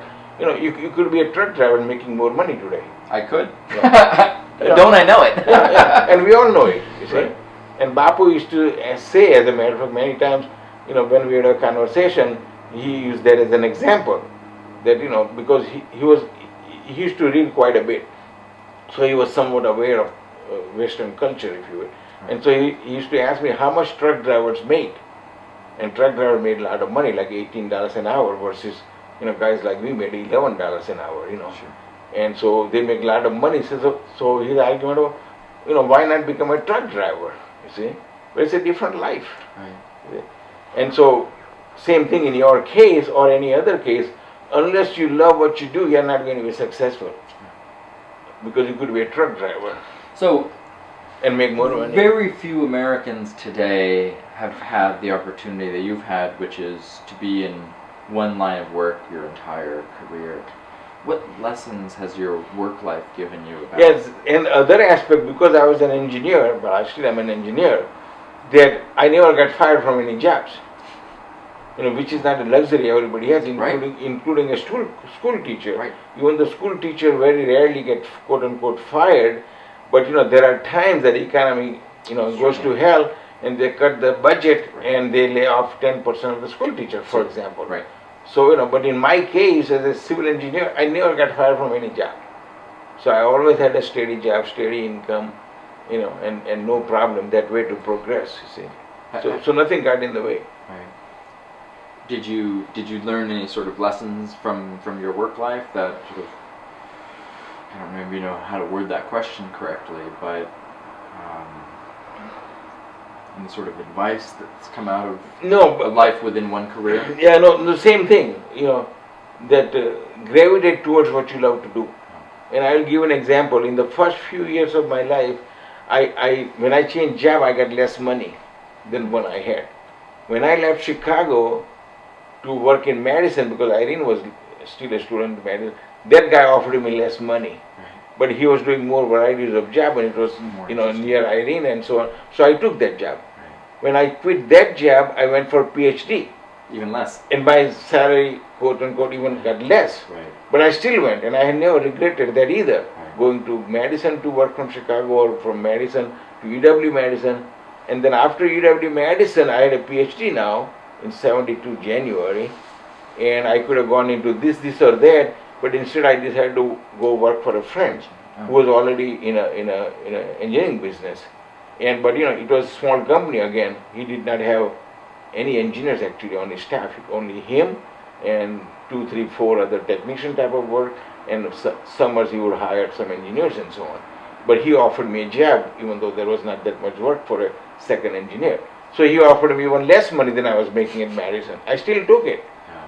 By the time I left, 2.5, 3 years later, in '75 August, I was making more money than the owner, for example, because we were successful together. Right. See, and when I left that job, I was making, including the Christmas time money I got and so on, because it's a small company, they got money, they got less salary, but you got something else bonus, if we are doing all right. And I made 27,000 in those days.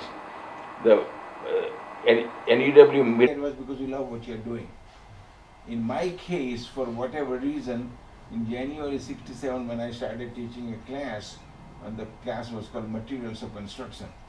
We taught them different materials you can use, and the value of their and good thing and bad thing and things like that, like volcanic ash, for example, we're talking about. So materials of construction, bricks, clay bricks, concrete bricks, or this or that, and so on.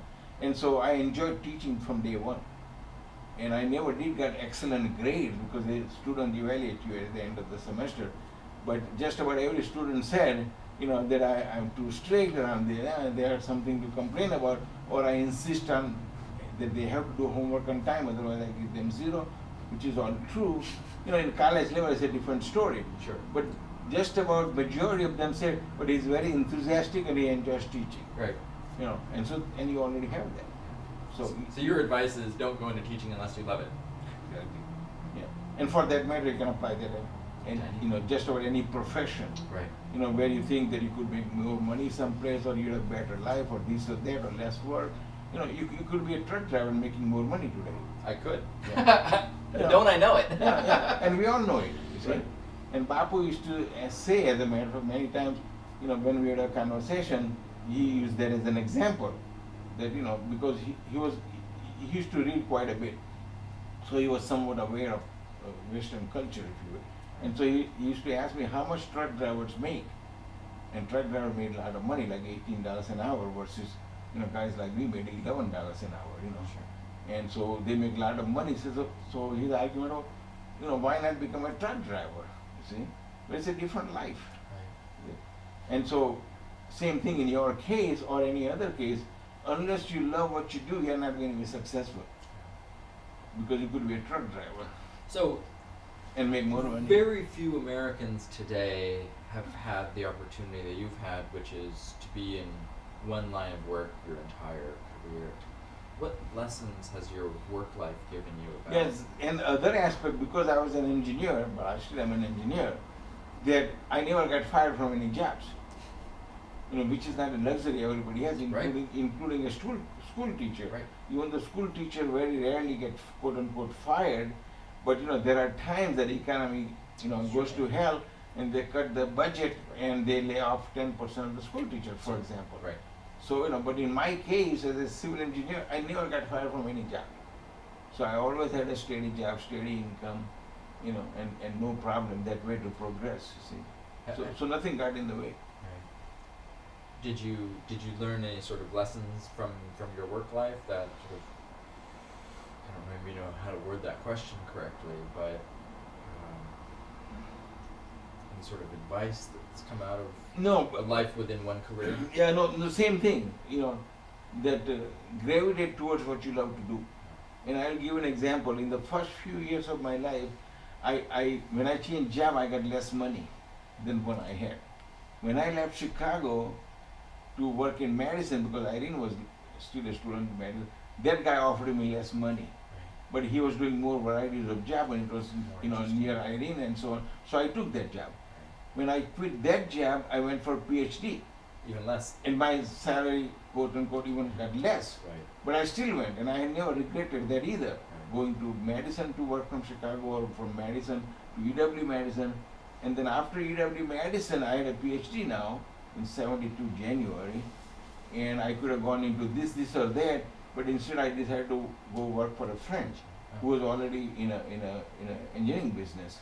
But it was a small company again. He did not have any engineers actually on his staff, only him and 2, 3, 4 other technician type of work, and summers he would hire some engineers and so on. But he offered me a job, even though there was not that much work for a second engineer. So he offered me even less money than I was making in Madison. I still took it. Yeah. By the time I left 2.5, 3 years later, in '75 August, I was making more money than the owner, for example, because we were successful together. Right. See? And when I left that job, I was making, including the Christmas time money I got and so on, because it's a small company, they got less salary, but you got something else if you are doing all right. And I made 27,000 in those days. And UW Milwaukee opportunity came along in June or May or something like that of '75, and they offered me 15,800 and no summer pay. Right. This is for 2 semesters. So I wasn't going to take that. It almost came to the point I was not going to take it. But then I decided I should take it, and this and that. I was always wanted to do that, and so on. So she said, "But why don't you go talk to him, and maybe can ask for more money?" Sure. So we came up with a Kakami excuse that they don't have to pay me for moving expenses. Typically people come from Illinois or Berkeley or whatever, and the university has to pay whatever they have to pay. Right. So I said, I'm coming from Madison, and you don't have to worry about paying my moving expenses, few $100s in those days, and this and that, so I want more salary. And I asked for 18,000 a year, and he wouldn't give me. The dean was a very nice person, it came about after I started working there, and he said, okay, I'll give you more. So how much more? So instead of 15,800 a year, he offered me 16,000. So I gave him, I said, no, that's not really good. So eventually, he agreed to 16,200 a year. And I took it even though I was making just the prior year 28,000. So now each job I gravitated to paid me less, if you will. But again, I have never regretted that I took the job. That's great. Because pretty soon I was making because it evolved that the research, how much research support you have, your salary is tied to that. Right. And so my 3 months of summer, most professors did not get paid because they did not have the research support. But you were doing research. But I got paid because I had my research contract. And then the university changed the rule that they could pay the guys with a research contract as an incentive for 4 months for 3 months of work. So I got paid 4 months because I had the money coming for research. So actually I got paid not 9 months but 13 months for many years. You know, so eventually I made a lot more money than average professor in my college, you see. So again, money never turned out to be a problem. And hasn't been even now, you know. If someone were to ask you the sort of question like, what is a life well lived, how would you answer that? Well, it will be, again, come back to the same thing. Question. Do what you love to do. And what about relationships with people? Relationship with people, don't have it unless you really like that relationship. You know, like I said, Irene and I were so different then and so different today. But our commitment was, for whatever reason, because of my philosophy, or she also comes from, you know, the Asian country, that we are sort of decided we are never going to divorce each other. You see, so in that sense, we were committed to the marriage. In that sense, we were in love with the marriage. Right. You see, love with the job, Right. love with the married job, and so on. So it comes back to that. Money comes automatically. That is in my case. Right. Anyway. No, that's good. I don't know where we're at in terms of time and video and so forth. Yep, but we can stop. It's 5. Okay. So, thank you for your time. I wanted to ask if you have any sort of No. advice or The anything. only thing I else can want to tell you, speak sure to? you want to know all this thing, or want to erase the tape. No, it's good. Oh, this is good. There's no film in there. So, It's okay. We're not saving Yeah. it All anyway. right, last question. Is it still running? Yeah. My dad's very religious. Are you religious? I like to go to church, by the way.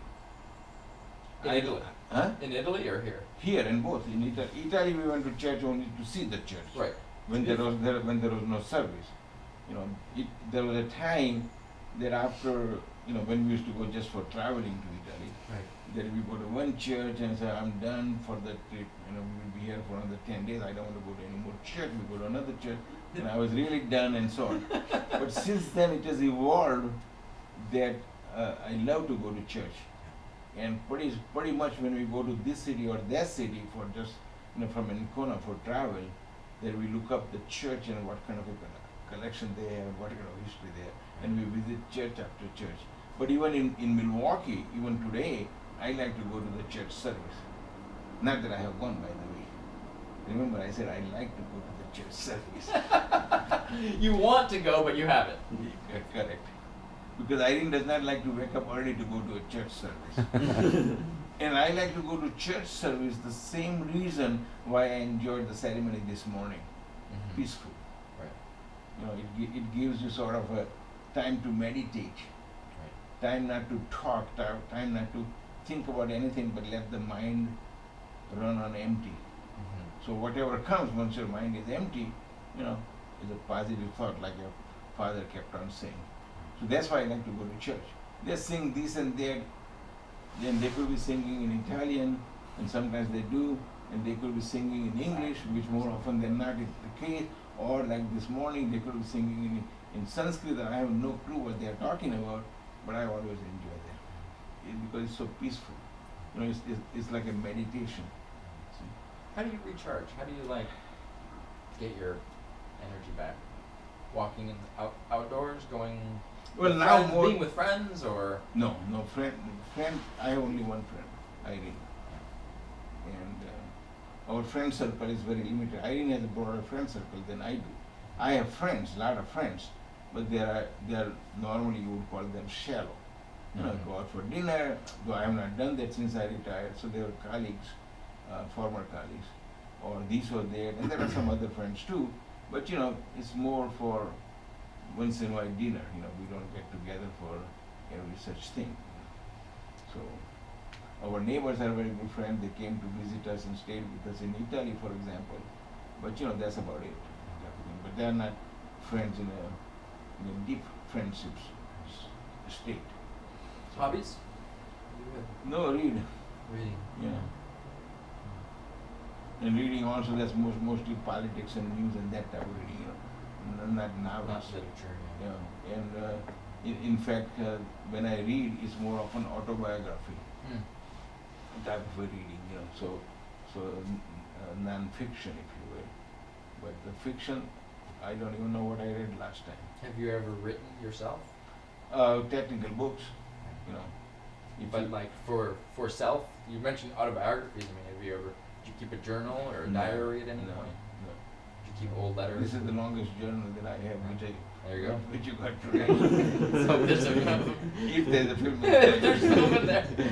Okay. That's good. Yeah. I'm always trying to get Yeah. good ideas on how to No, stay sane. No, that's a missing part in the social circle. I have extremely small social circle. In Italy, I have much bigger, by the way. In Italy, whatever has happened, I have a lot more friends, and even the friends are my friends. Then we get together here and there. And if I go out for walking 1 kilometer from our apartment, I will meet some people that I know. Well, you were asking earlier how I met that family in Pozzuoli outside of Naples. So well, I met this Italian woman in Cajurao, and she said stay, and I stayed with her, and then I met her friends, and maybe it's a cultural piece. I've always felt that Americans are Yeah. maybe it's a Yeah. lonely place to live or something like Yeah. that. But that's good. Yeah. Did Yeah. you guys have a question? So we literally have more Italian friends than we have friends in Milwaukee or any place else. Wow, Yeah. that's unusual. Yeah.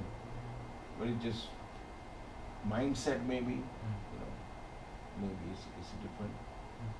I work in terms of my working appointment, I have work in Potenza. Potenza is in Basilicata State. Basilicata State is immediately east of Naples. And I have worked there, and of course in Ancona I have worked. In both places I have friends, That's great. which is quite unusual, if you will, And I have very, very limited friend circle in Milwaukee. So Parla Italiano? poco. So these friends, you're speaking in Italian or in English? No, they know more English than I know Oh. Italian. In fact, when I give lectures, I'm supposed to give it in Italian because that's required by the department because they pay me. But the professor, my contact professor, the host professor, always says, "Don't worry, I translate it for you." So I speak in English and they translate it. No. And all the students are Italian. All the students are Italian, at least 95, 98%, 99%. There might be one or two here and there foreigners. Might be Spanish, however, so he speaks Italian or Spanish very well. And sometimes one student maybe from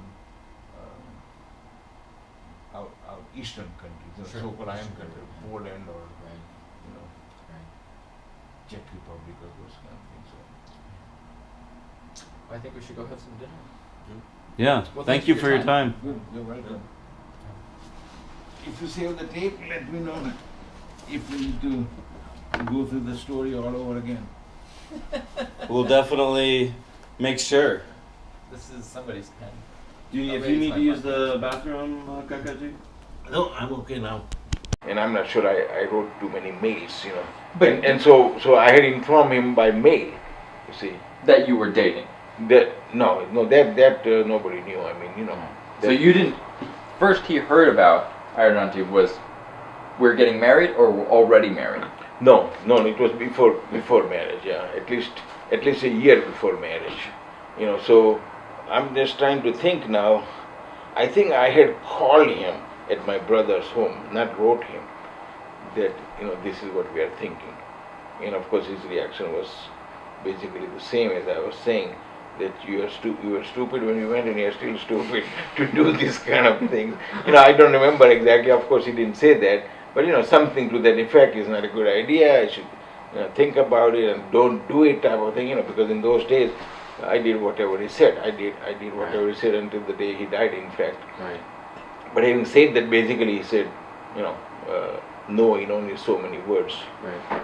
And at that time, my roommate in Madison, who also happens to be from Ahmedabad, and at that time, that he had gone to visit his parents, and so then I must have talked to him or something, and so he went to visit my parents.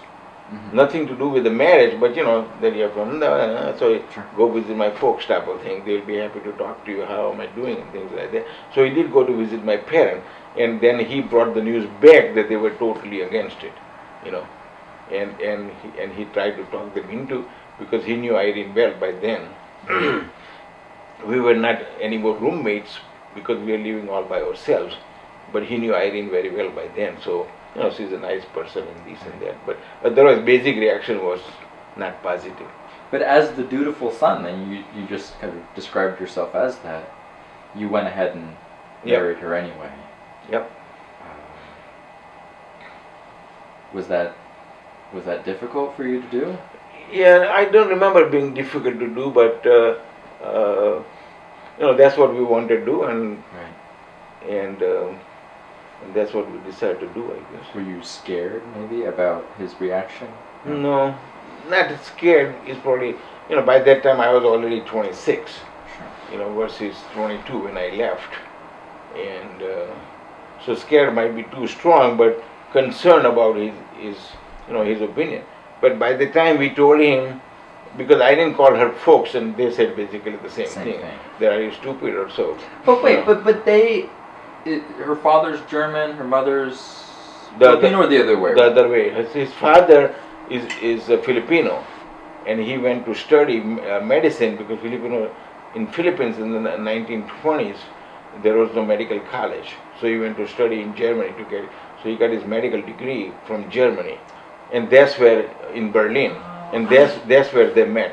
I thought he worked for the diplomatic corps. or No, something like that's starting in the 50s, Oh. not even 50s, 60s. Okay. So even though they had an interracial relationship, they were still against it. Yeah, oh yeah, because their argument was they know It's tough. That's it. It's Yeah, tough. exactly. But the difference was that after Irene's mother and father got married, after a year or two, they went back and immigrated back to Philippines. And so they went back to Philippines and lived there. And so her mother, being born and raised in Germany and so on, that was 100% foreign. Right, of course. So in the intervening 50 years, both in '66 and then to now, has your experience as someone in a interracial relationship changed? Was it pretty hard in the beginning? And No. did you get pushback or No. resentment or hatefulness from anybody? No. Because before we got married, we had decided that I wasn't going to go back to Philippines and settle after we married, and she was not going to go back to India after we got married. So we are going to stay in USA basically, because that was good for our kids and this and that. Right. Then to go back to India or Philippines, which is foreign to her or me, and so on. And when originally she called her mother or father, parents, that we are going to get married in a month or two or whatever, or this summer or whatever, that was in '65. So her mother made a deal with her that if you wait for me to come to your wedding, then I will come. So she waited for a year, and we got married, because that was a condition from her mother. You wait for a year, then I will come, and she did come. So that was interesting. Yeah. So they also did not agree, but then they,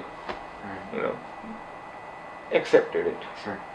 Maybe whatever, So because Irene's brother lived in Madison, so Irene's brother knew me also. So they consulted and this and that by that time and so on. So so they had probably a little higher comfort level than my parents anyway. Do you want to take a break? I mean, it's a lot of time talking in a row. No? No. Actually, I always take a break at 50 minutes because my classes are 50 minutes long. But my Should we take a break? no, my graduate classes are hour and a half long, Oh. so I can continue. Okay. Do you have, after 50 years in marriage, do you have advice to those who are new to it, like myself, or? Not really, because marriage is such a personal endeavor. If there is an advice that I and I were committed to, was that we had decided that no matter what happens, we are not going to take a divorce. And I think that put us through. Yeah, I would say that would be the advice. In other words, commitment. Right. And and we went through, various disagreements along the way. Sure. And even today, Irene and I rarely agree about anything. So if I say I want to go visit my brother in Portland, she says, you were there 18 years ago, what's the hurry? For example. Sure.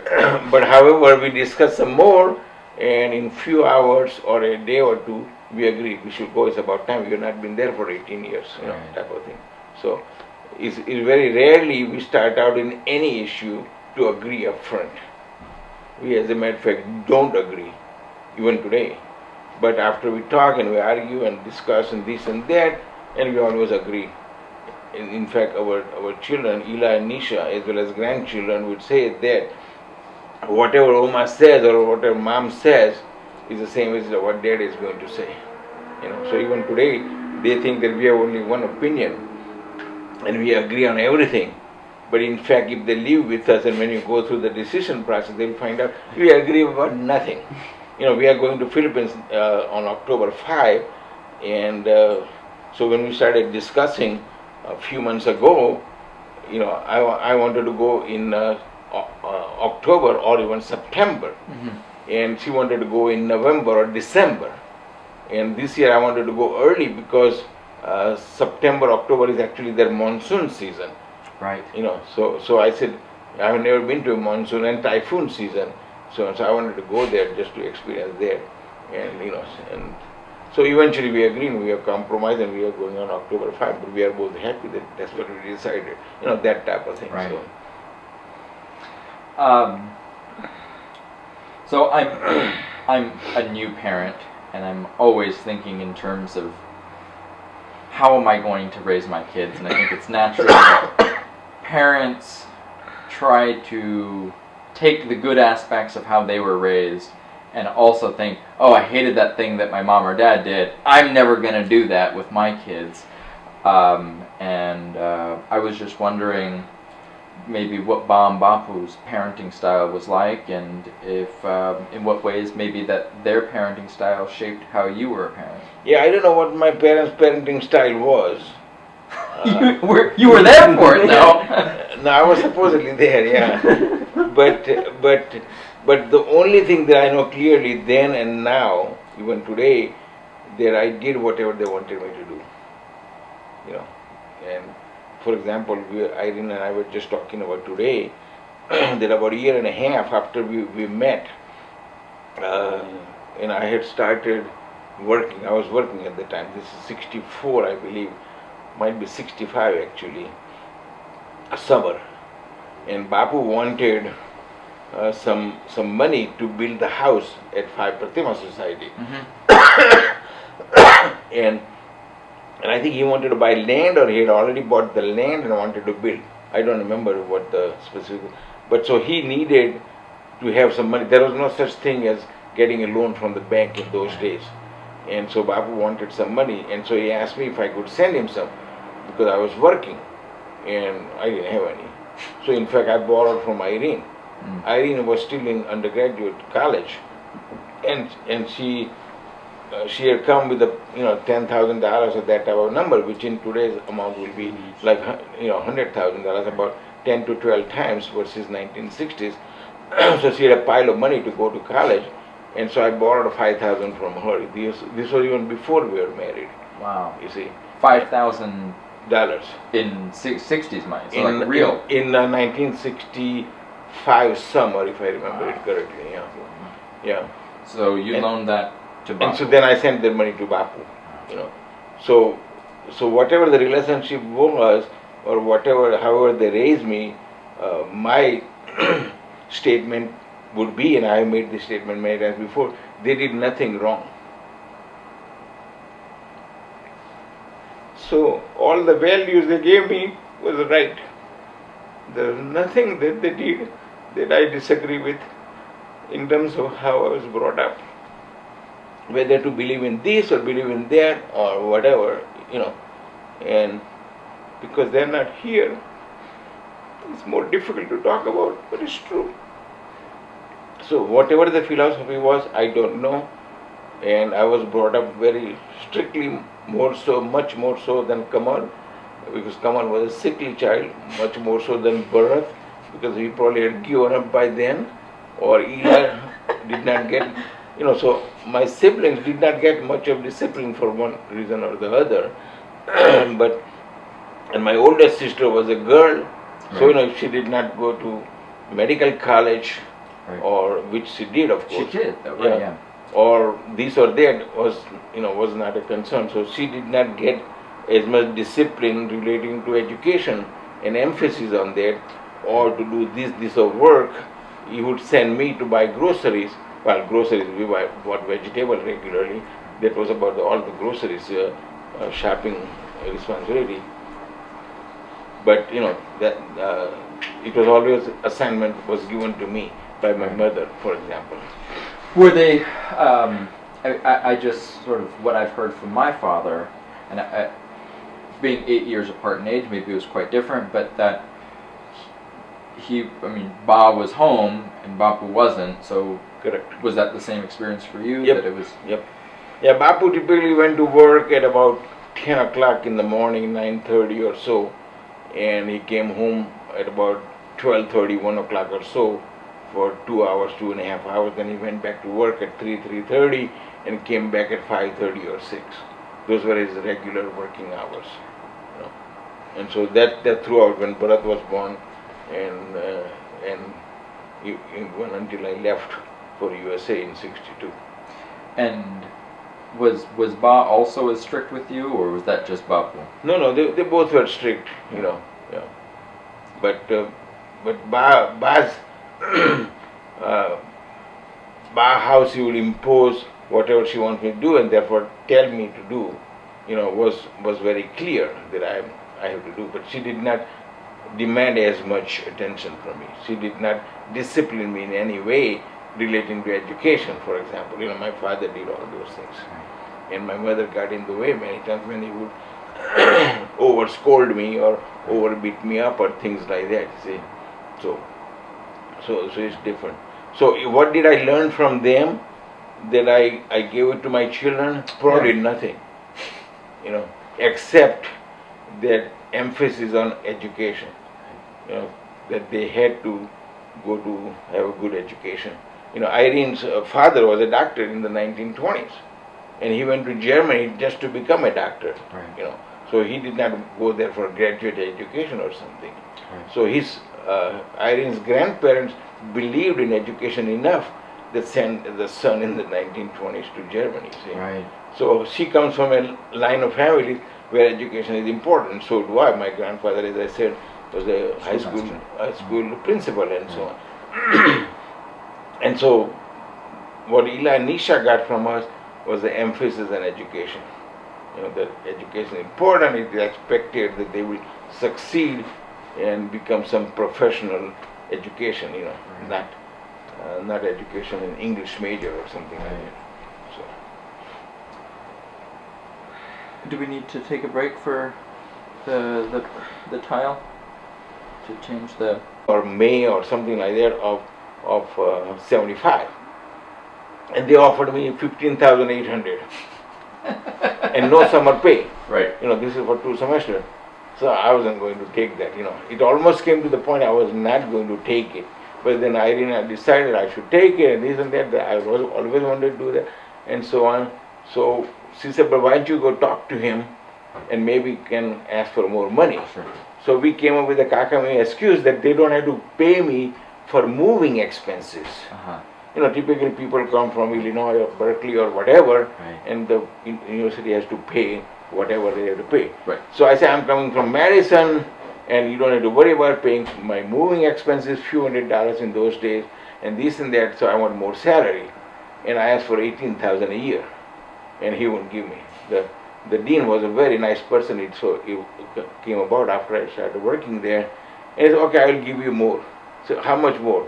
So instead of $15,800 a year, he offered me $16,000. So I gave him, I said, no, that's not going to work. So eventually, he agreed to $16,200 a year. And I took it even though I was making just the prior year $28,000. So now each job I gravitated to paid me less, if you will. But again, I have never regretted that I took the job. That's great. Because pretty soon I was making, because it evolved that the research, how much research support you have, your salary is tied to that. Right.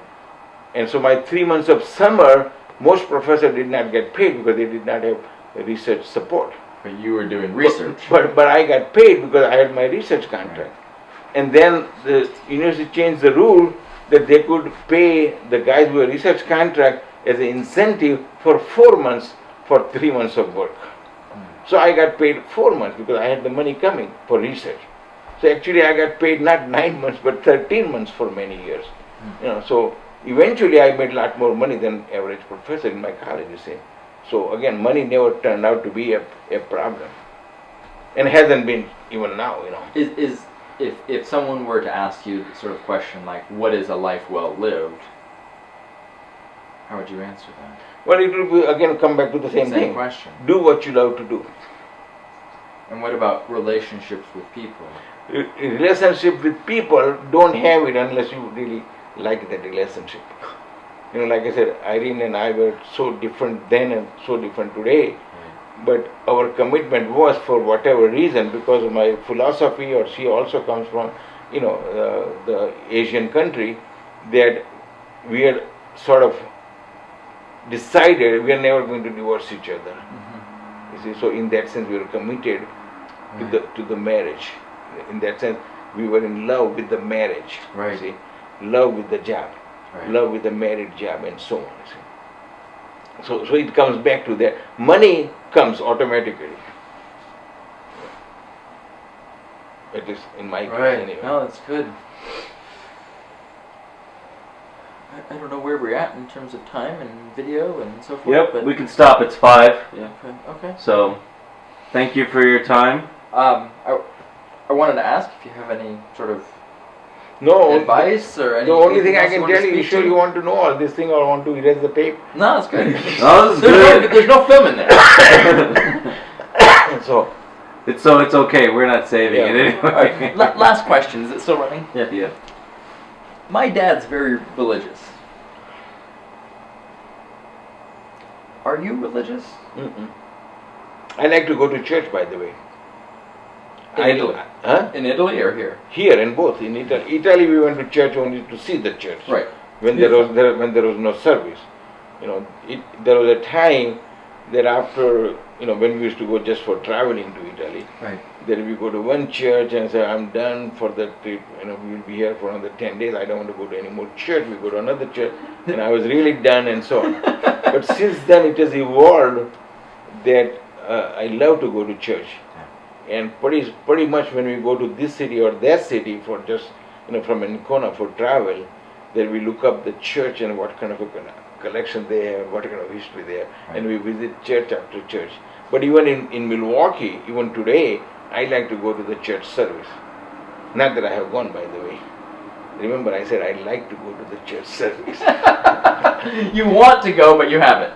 Correct. Because Irene does not like to wake up early to go to a church service. And I like to go to church service the same reason why I enjoyed the ceremony this morning. Peaceful. Right. It gives you sort of a time to meditate. Right. Time not to talk, time not to think about anything, but let the mind run on empty. So whatever comes, once your mind is empty, is a positive thought, like your father kept on saying. So that's why I like to go to church. They sing this and that, and they could be singing in Italian, and sometimes they do, and they could be singing in English, which more often than not is the case, or like this morning they could be singing in Sanskrit that I have no clue what they are talking about, but I always enjoy them because it's so peaceful. You know, it's like a meditation. So, How do you recharge? How do you like get your energy back? Walking in the outdoors, going. well, with now friends, more. being with friends, or No, friend. I have only one friend, Irene, and our friend circle is very limited. Irene has a broader friend circle than I do. I have friends, lot of friends, but they are normally you would call them shallow.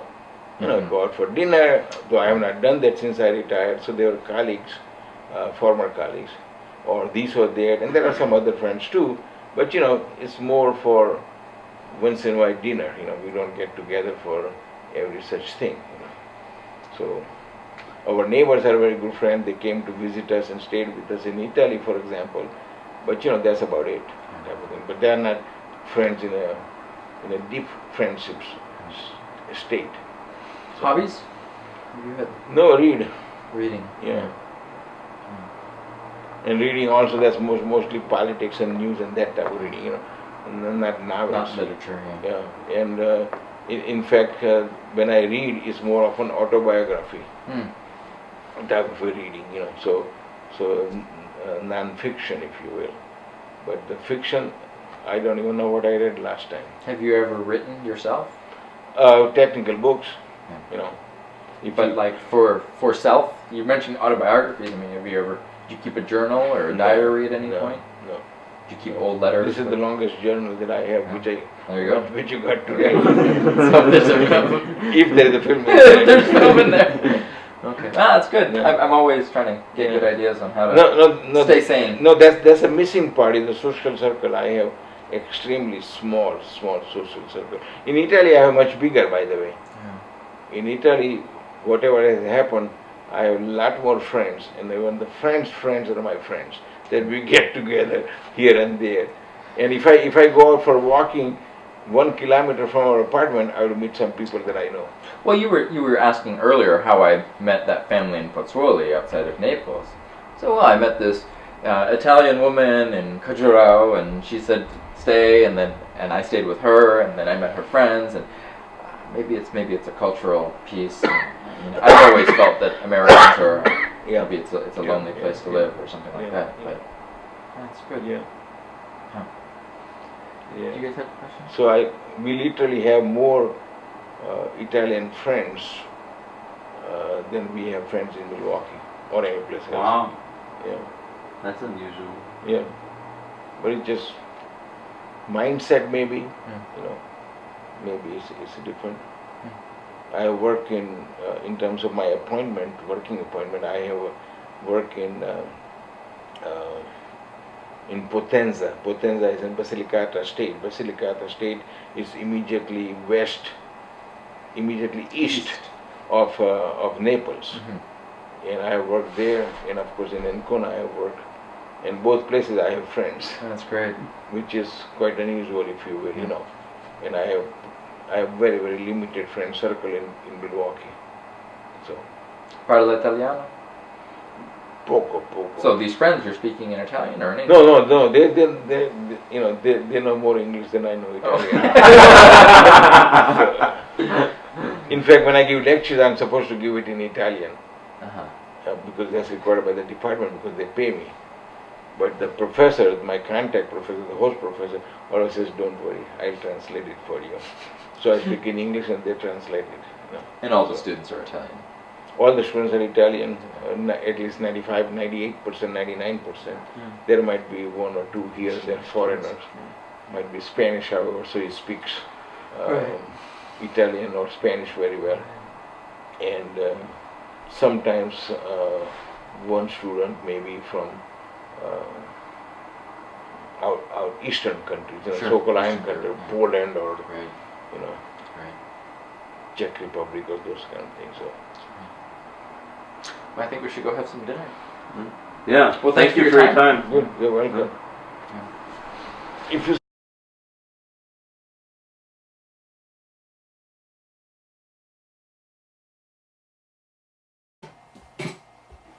Yeah, before. Just start with the date. 6th of September, 2016. September 6, 2016, correct. Is that first question on the quiz? Correct. So, my sort of association with you is sort of that you have this fine sense of humor, and we're always sort of the funny uncle. And I guess we were both wondering if you had, if there's a particular funny anecdote or memory or a funny character from childhood or work or your life that you might be worth recollecting. Yeah, I'm sure there is something, but I don't know right now. I have no clue. I thought you were going to ask where or how I learned to, say things in a Let's do that. sometimes lighter context. So it was a learned skill? I suppose you can say it was a consciously adapted skill, if you want to call it, and or a consciously practice skill, whatever you want to call it. So, as a part of the university professor, each semester I meet between 30 and 50 new students, and so I had read someplace that when you meet new group of people, you should always first start out with a joke, besides saying good morning or that type of thing. And also, I used to do 3, 4, 5 typically seminars for professional engineers. These are the graduate engineers who are working as engineering companies all over, and then we would announce some seminars, and they would come to that seminar, for example. Mm-hmm. And so they are really strangers. They have never been to any of my classes, So I would by design think about saying something, the very first day.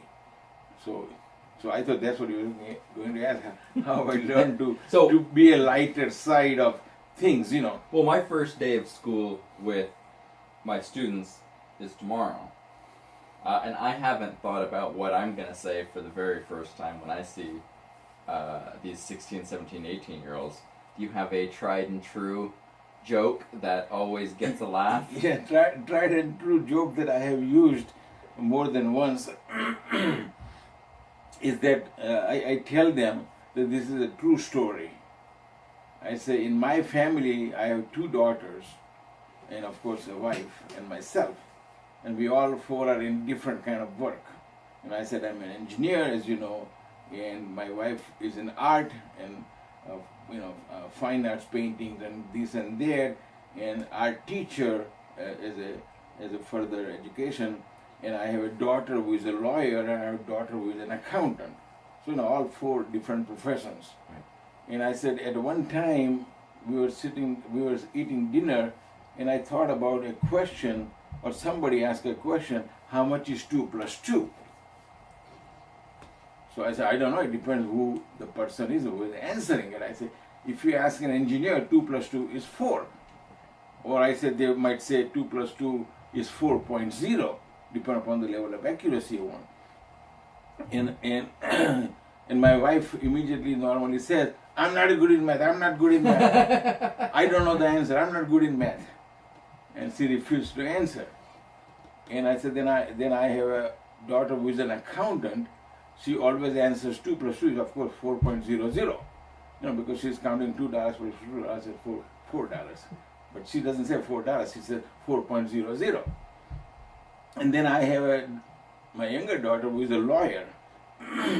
And then she got up from the dining table and she pulled all the curtains and shades down and turned off the light. And put just the dimmer light, And she said, how much do you want it to be? That's a good one. I can't use that tomorrow. That's a pretty specific joke. That's good. Well, the other day, speaking of jokes, we were talking about Lagu, Hagu, and Bagu, and I vaguely recall a story, and maybe you can flesh it out, of the three of them were in the house and they hear a noise and they think it's going to be a robber. Have you heard this story? No, it doesn't sound familiar so far. Well, it ends No, up go being ahead. the buffaloes like rubbing their horns against a post. Yeah, I that's thought the that ki- was you that told me the story. No, It that's the wasn't kind, you. yeah, that's the kind of story my father would make up. Oh. He Bapu made up a lot of those kind of stories. You know, so For for the- example, one of his stories about me is that I was in the 8th grade, and the principal called him. That my father, has to immediately come next day to his office to talk about me because I'm getting into a lot of troubles. And the principal happens to be Anil. So, you know, there were some vague connections, know each other, sort of, we are, you know, Right. like the same caste and same narrow area and so on. So, but, you know, they were not friends by any means, but they knew each other. So, next day my father goes there, and the teacher, Jinabai Desai, tells my father that Tarun, you know, does not come to class straightforward. So I said, what do you mean he doesn't come to class straightforward? You know, education is very important to my father. So he said, what do you mean? So he comes to class always by climbing a tree to the 3rd floor, and then he comes off of the tree to the terrace of the class, and then he goes to the class. He doesn't go up the stairs to go to the class. And then he comes down the same way, and he says it's not safe. So can you warn him not to do that and take stairs instead? No. So that's the kind of joke my father would say, and it's sort of made up from a small story, if you will, you know. So Did he do that frequently? those kind of stories. Yeah. When we were kids, he probably did that. I don't know how often, but as we grew up, we recognized more and more as what they call in Philippines as a bola bola, you know. So What's yeah. a bola bola? Yeah, gobbledygook type of thing. Got it. So there was no kernel of truth or anything. It No, was no, no. just- There is always a kernel of truth in Bapu's jokes. So was it only one story or a So two-story building? that you went in? it was 3 stories, and I did climb up once, you know, and they did complain, but I did not go to ever to the class that way. I did that one time during the recess, Uh-huh. when I came down through the tree. So rather than climb up the tree to the class, climb up the tree to the class would be more difficult. Coming down was easy, you know, and I did do that once, and they did catch me. So Bapu made up the rest of it, you see. So that type of thing. That's funny. So I kind of potentially could take this in two different directions, but I guess as we're in the past, I kind of want to stick with the past, and this is sort of a bit of a selfish question in a sense, but also not. My two boys have brownish red hair and brownish blonde hair. And what I remember from high school biology is red and blonde hair are both recessive traits, which means I think that I have in somewhere back in the family line someone who has red or blonde hair. It has, in looking at the family tree that Bapu drew in 1984, there's no one other than Anavils and a Punjabi here or there. So, do you know anecdotally of anyone in our family who's non-Indian? I don't know about non-Indian, but it's possible because, first of all, my father and his youngest brother, Chotubai Naik, who was a doctor, they both had relatively lighter skin. Right. By looking at my father, he would not be able to tell that he has a lighter skin because he lived in Ahmedabad, you know, with the heat and so on. But he had a relatively lighter skin. And we wouldn't know that either, except that we used to go to Balsar and we would go swimming at one of the summer places we used to rent. And so that's how I know that he has a lighter skin than I realize, you know. And my grandmother, my father's mother, she had a lighter skin. And grandfather I never met, so I have no clue. Now, one of the stories, in addition to that, my father's youngest sister has a much lighter skin. And in fact, her son, she has 2 sons and 1 daughter. Younger son and, and daughter who is the youngest, younger son name is Vinu or Vinay. And the daughter's name is Asha. So if you met Vinu and Asha, you know, no problem skin color wise. You can see that they are probably from India or that type of thing. But their older son Hemu or Hemendra, who lives in Cleveland, Ohio for the last 40 years or thereabouts, his skin is very light. Right. And if you meet him today, you won't be able to tell that he has Indian blood in it. But his father was very light, and relatively speaking, so was his mother, my father's youngest sister. So there is some blood somewhere. Now, I don't know the if there really is or not, because they came from little village, with, near the ocean. Right. And however, the story is, and again I don't know if this is even a true story, but the story is a Navil Brahmin came originally from Himalayas. And so they came from this so-called cold country. And therefore some Anavils are lighter in color.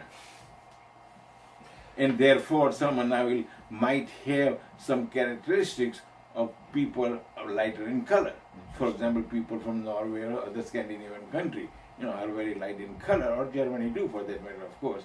And they have lighter colors hair. So it is possible, if that story is anywhere near the truth, but this is published in a book by some journalist.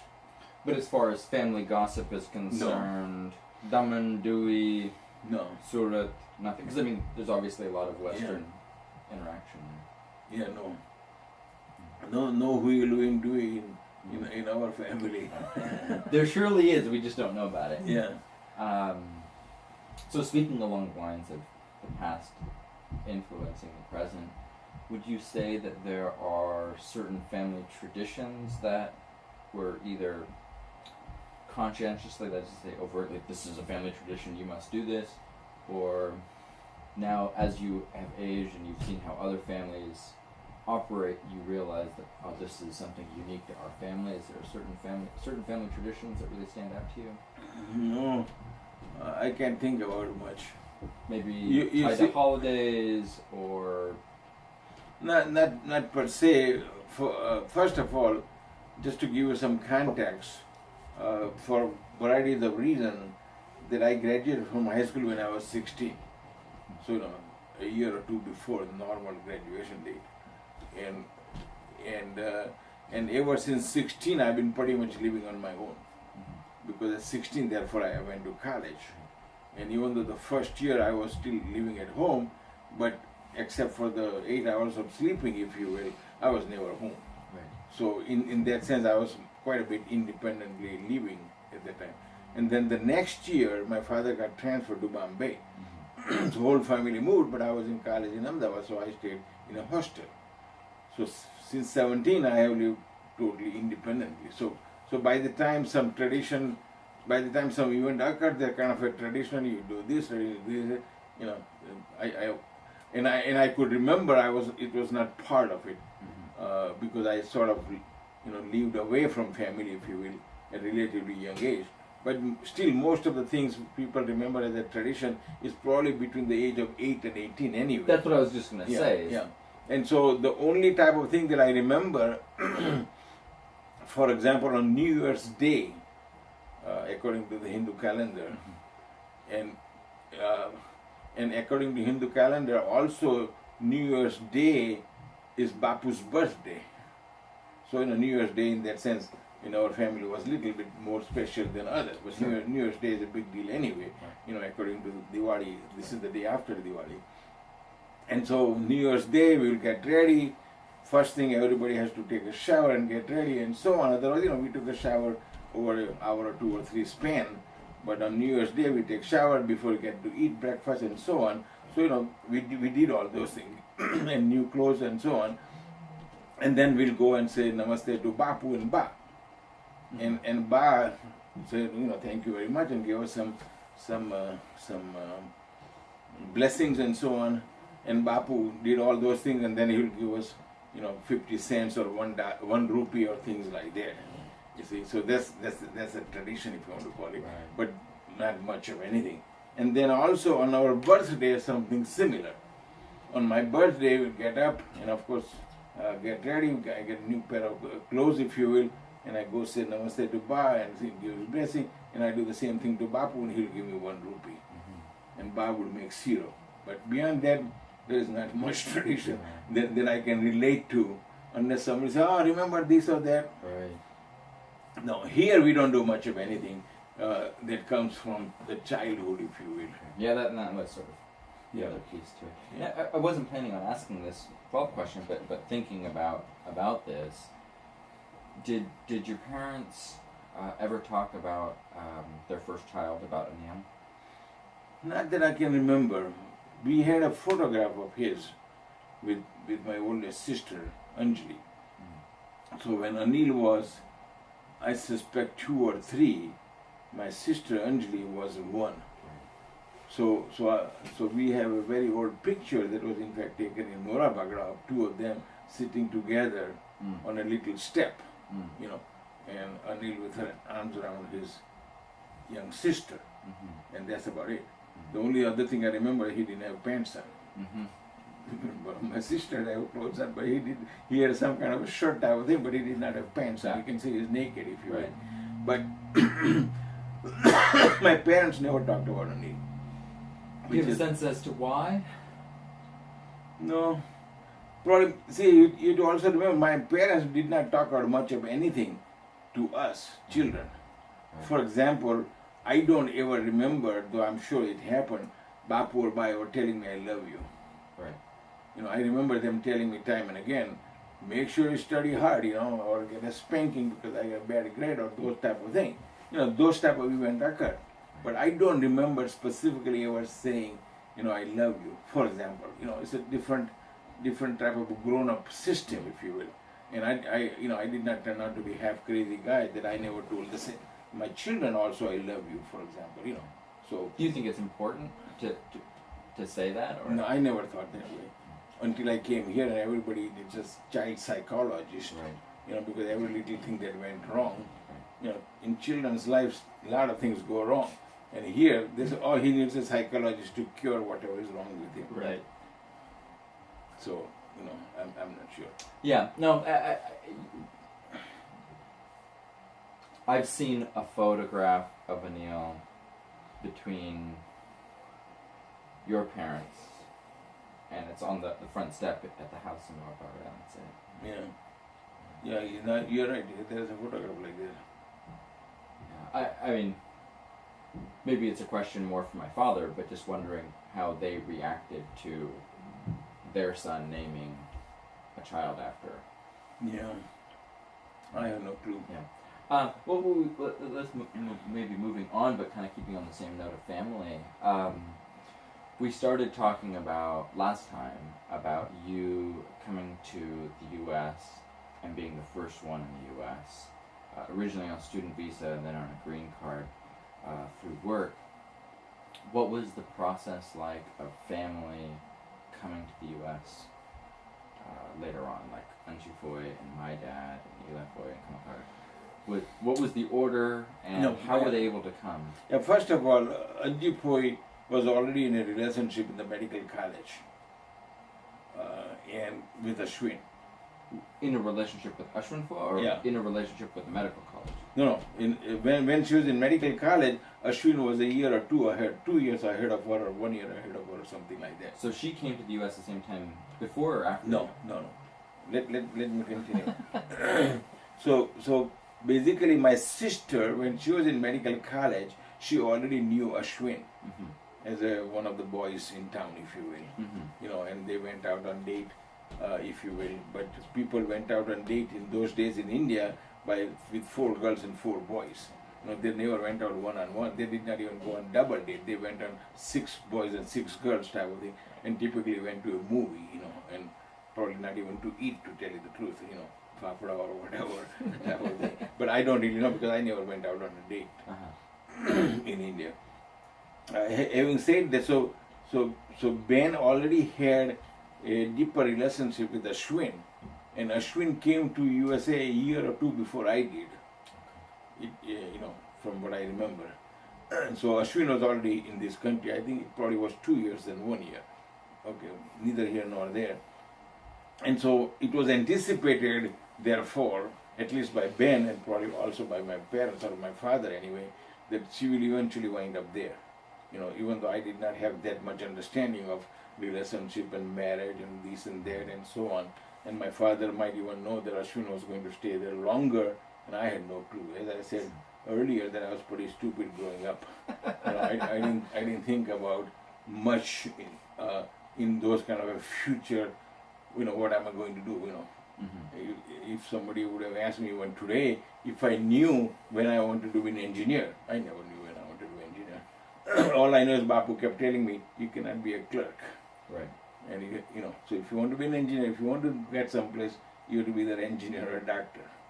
And doctor, I was not interested because in my biology class when I was 18 in second year in college, we had to cut open a frog. And I was done already ever since. So I knew I had only one choice, if you will. So I never. So somebody asked me, if I wanted to be, did I always want to be an engineer? No. So why an engineer? Well, because my father told me to go to engineering school, that type of thing. Or did you ever think that you will come and live in this big house, or 3 cars or 4 cars or 5 cars, and only 2 drivers in the house? So no, I never anticipated that. I never even thought about it, and so on and so on. So I was a pretty stupid kid, didn't think about too many things. So having said all those things, so my family already anticipated that Ben, my older sister, might be coming to this country. When the issue evolved my last year of the engineering college, that if I get good grades, he will pay for my education to go to the USA. But there was no concern about my coming back or not coming back and things like that, because I was going to go back. Sure. That was understood by me that I'm going back, and there was no other plan. So there was never a constraint on their worry that they are sending their son to a foreign country. Ben was still not in USS. He was still in Ahmedabad. So I was in that sense first. And after I came to this country, 2-3 years after that, they got married and came here and so on. They got married In before she Ahmedabad. came. Before she came. Yeah. So Ashwin went back. Mm-hmm. After I was in this country, he went back in '64, if I remember it correctly, or thereabouts, and got married and stayed there for a year or 2, and then they came back here for good. You see. Now, in terms of Kamal, my other brother, my next brother, and Bharat, the youngest one, and Ela, the youngest sister, in '67, 1 year after we were married, where my parents did not come to our wedding because very expensive, and there was no thought about going to USA for 2 weeks or a month or 2, or those type of vocabulary did not exist. Sure. So they did not come. But we went there the year after we were married with a plan that we'll be there in August, and on our wedding anniversary we'll get married there again. More for show and tell and fun and party with friends and relatives, if you will, but nothing as a necessary step type of thing. So next year, summer of '67, therefore, summer of '67, Irene and I first went from Madison, Wisconsin, where we were living in those days, to Guam, because her father was working in the Guam at the time as a consul general. And so we went there for a week or a half a week or that type of thing. And then from there we went to Manila. It's not that far, Manila to Guam. Actually, in between we went to Japan for 4 days or 5 days or that type of number, just to see Japan. There was no specific relatives or something like that. Even though I did have a cousin who lived in Tokyo, and we did stay at his house for that 3-4 days, but that was just a visit to Japan. And then we went to Philippines, and we stayed there for another 2-3 weeks and meet her sisters and family and so on.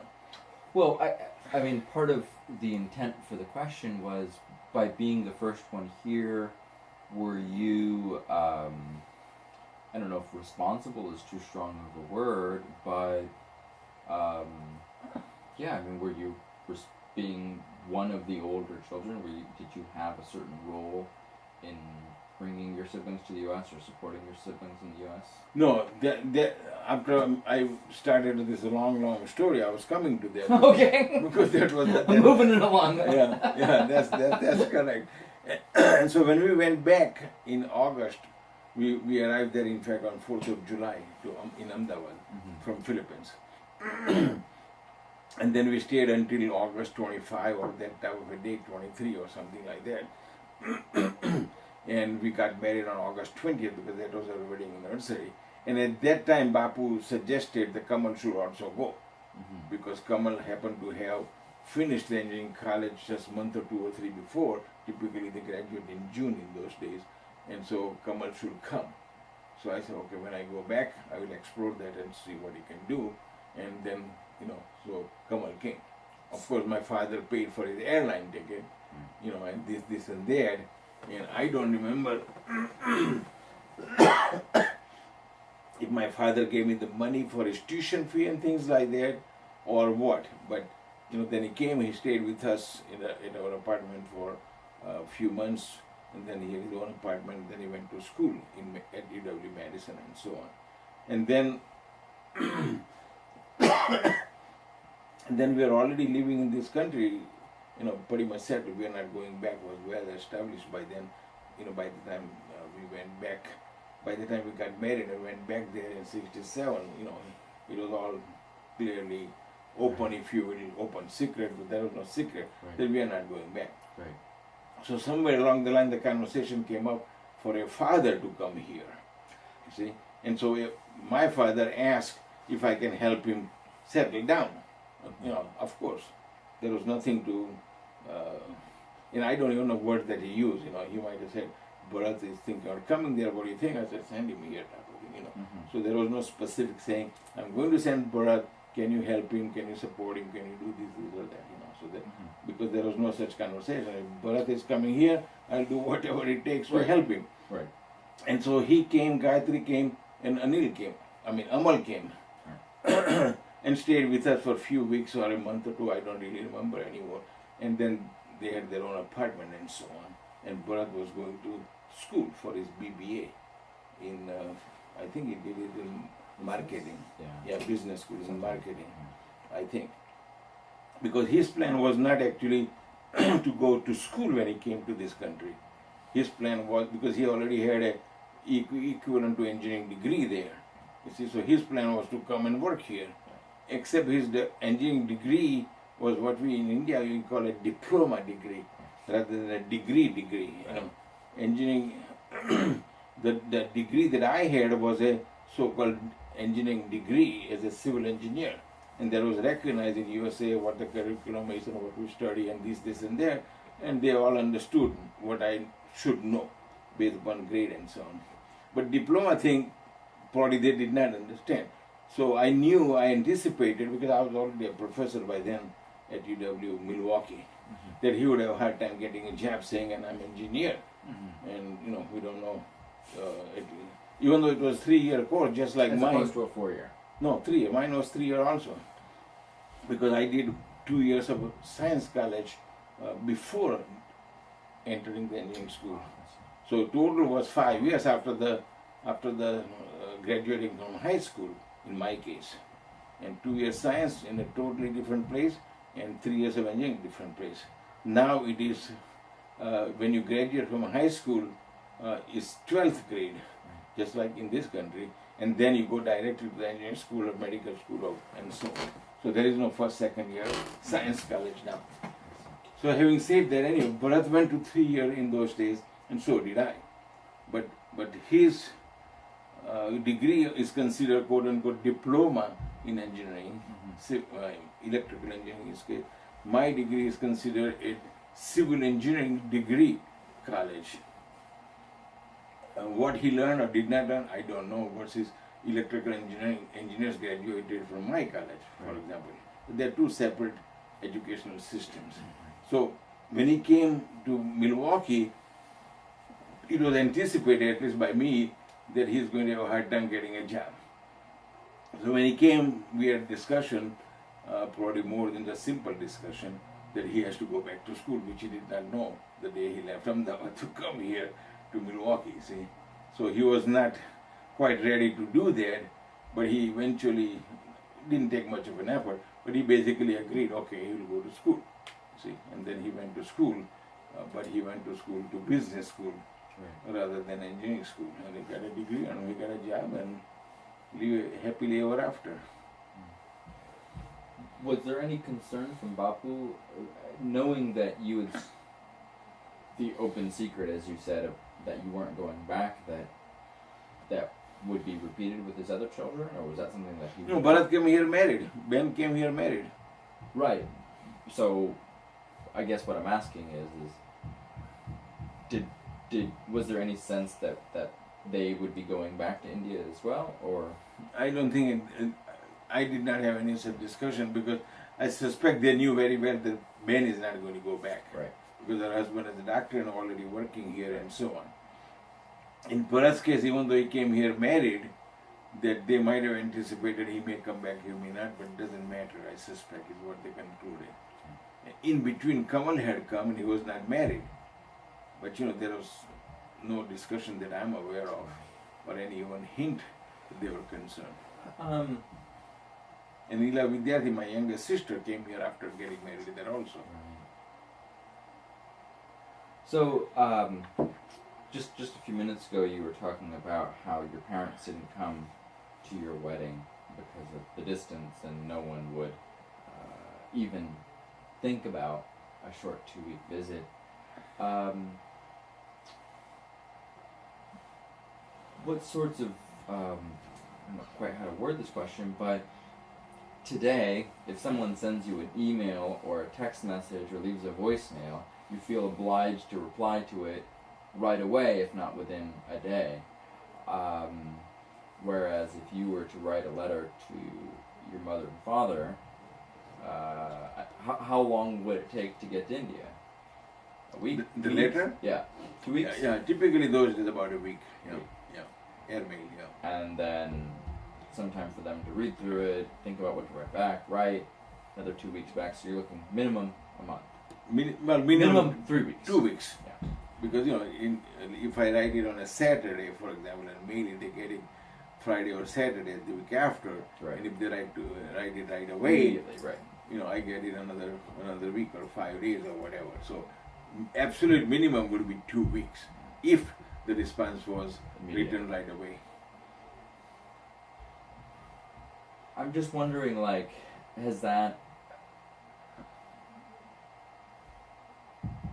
what was the effect of that sort of separation? I guess there's no context of today's instant messaging, but was there a feeling of loneliness that accompanied that not only distance of space, but distance of parents and your friends in India? I kind of don't remember those type of concern. There were times that I felt lonely, quote unquote homesick. Right. But they probably lasted until the beer time, So there was not an extended period that I got to go back. Right. Because if I went back, I knew very well that, because this is all in the beginning when I came. And therefore, if I went back, that means I'll be going back without a degree. Yeah. And for good. And for good. And I was never going to allow myself to go back with a degree as a failure. Right. You see, so even though there were situations I wish I was back home, quote unquote homesick, but there was no next step after that. So there was no concern. Ba told me the day I left, make sure you wash your hands before you eat, and I still do it today. I do, believe me. Do you feel like your immigrant experience is pretty unusual, pretty typical from other Indians who've come since? I suspect it is a bit unusual because I married in this country to a Christian. See, many more Indians did not. Right. I'm talking to students in those days, Right. with me. Right.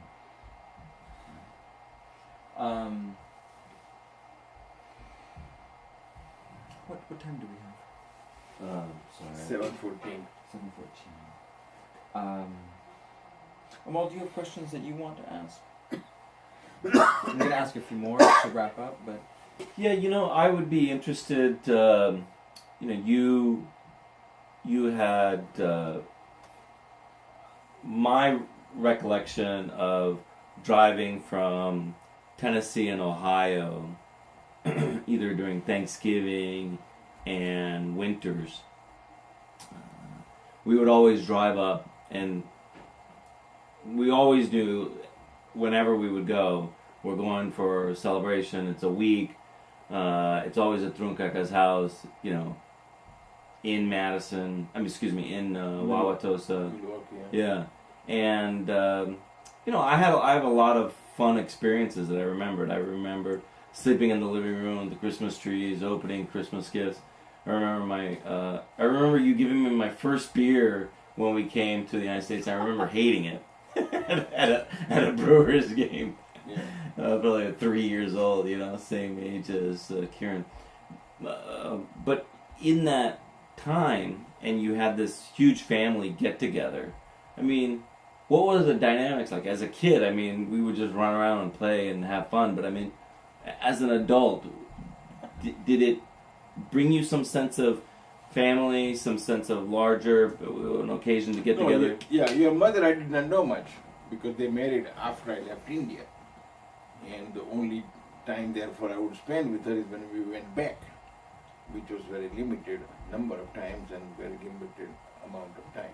So in that relative context, I did not know your mother much before they came to Milwaukee. but Bharat being there, he's my brother, and there were no other questions. Right. Period. Full stop. Right there. So we are happy together. That was the attitude. That was the culture, if you will. That was at least my way of thinking about Bharat then or today. So when Kamal came, same thing, by the way. Kamal came by himself. Kamal came before Bharat, and the same thing. So Was that sense of family recreated in the United States that you had in India?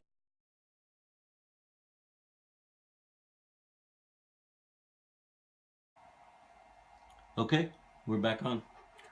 So the disease is called IPF, idiopathic pulmonary fibrosis, means some lung fibers, if you will, are not as elastic as they should be, and they have become thicker. They literally becomes thickened, if you will. Just like I have so-called muscles now, but with the old age, they're not thick. They've become looser, but they're actually fibers there, if you will. And if you exercise properly, then it becomes stronger, you see, and more fibers, which is good in case of muscle. But in case of lungs, it makes the lungs less elastic. That means you cannot breathe as much as you should. Having said that, there could be many causes of that, but it is never understood any particular one. If this happens, you'll get this.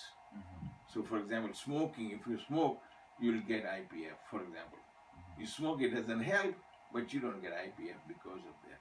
And similarly, if you're exposed to Portland cement, which is one of the ingredients in making concrete, you get a silicosis, because Portland cement has significant amount of silica powder.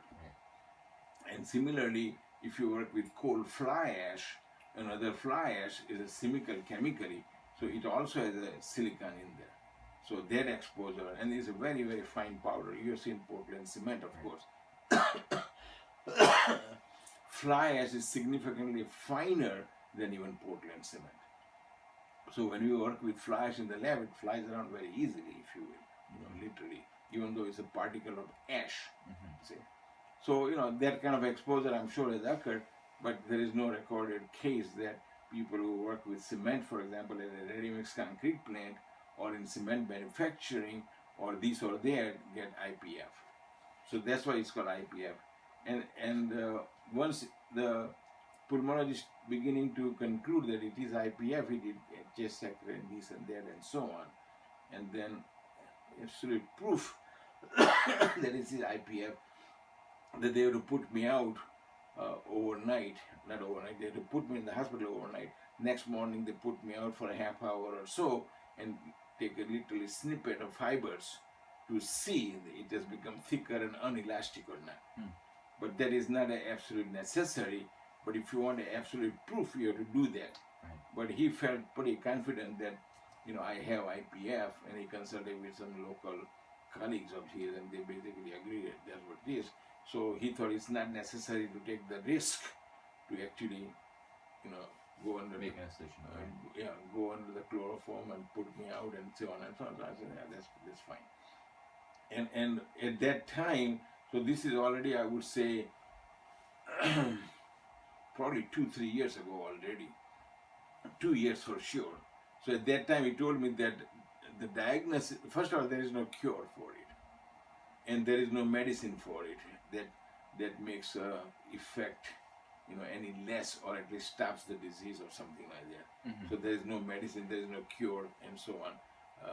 Or there is no way to control, and so on. And so the typical diagnosis is, he says, actually, unfortunately, is worse than cancer, and typically mortality rate is 50-50 in 3 years. And so my 3 years are pretty much over, or will be over.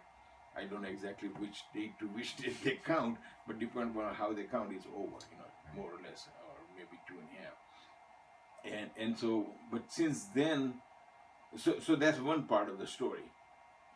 Since then, when I decided to write to the family, which was, I don't know when it was. At least 6 months. At least 6 months. At least 6 months. That is, because I'm trying to think if I told the family a year ago or 6 months. At least 6 months. That part is true. So anyway, that's when I decided to write. That there is no cure. So on. Now it so happened that last October of 2015, some drugs were approved, and that drug can at least stop the progression of the disease.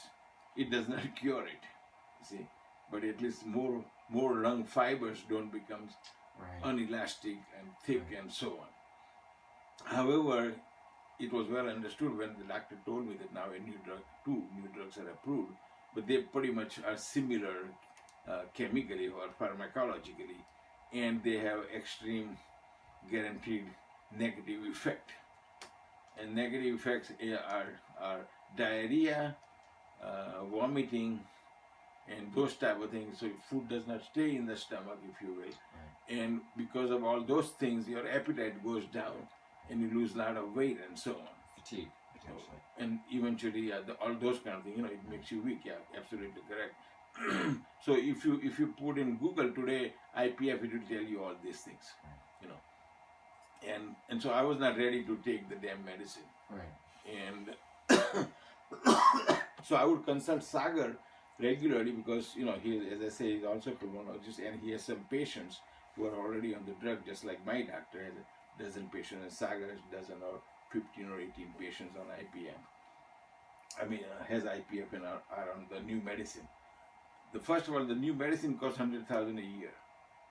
And so from what I understood, and I'm not suggesting that this is correct, but what I understood, my share would be $25,000 a year. And it's a drug that does not cure it. It drug has a lot of side benefit and sort of knock you out in the bed for good. Like you said, you lose the energy, you lose the appetite, and this and that.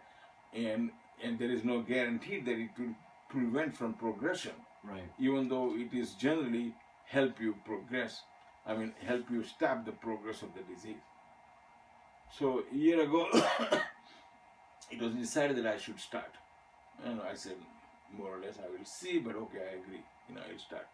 And then it takes a while because it's very expensive and so on, that for my insurance company, which is Medicare, and my this and that and so on to approve, they take a hell of a lot of time to make sure that this is the correct prescription, see, and to approve or not to approve and so on. So it takes a month or two for approval. And then my pulmonologist from Milwaukee wanted to make sure that I stay at least in Milwaukee for a month to 2 months, month and a half for sure, after I started, to see if he should change the doses, depending upon the negative reactions, see. Right.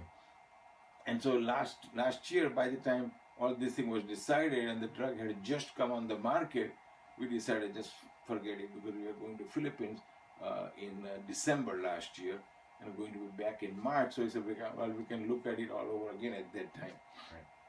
And then March came, we came back, and interestingly, living on the beach where we live in there, it seemed to have helped tremendously, which is kind of remarkable. But the more I read, the more I understand that there is something that it does help.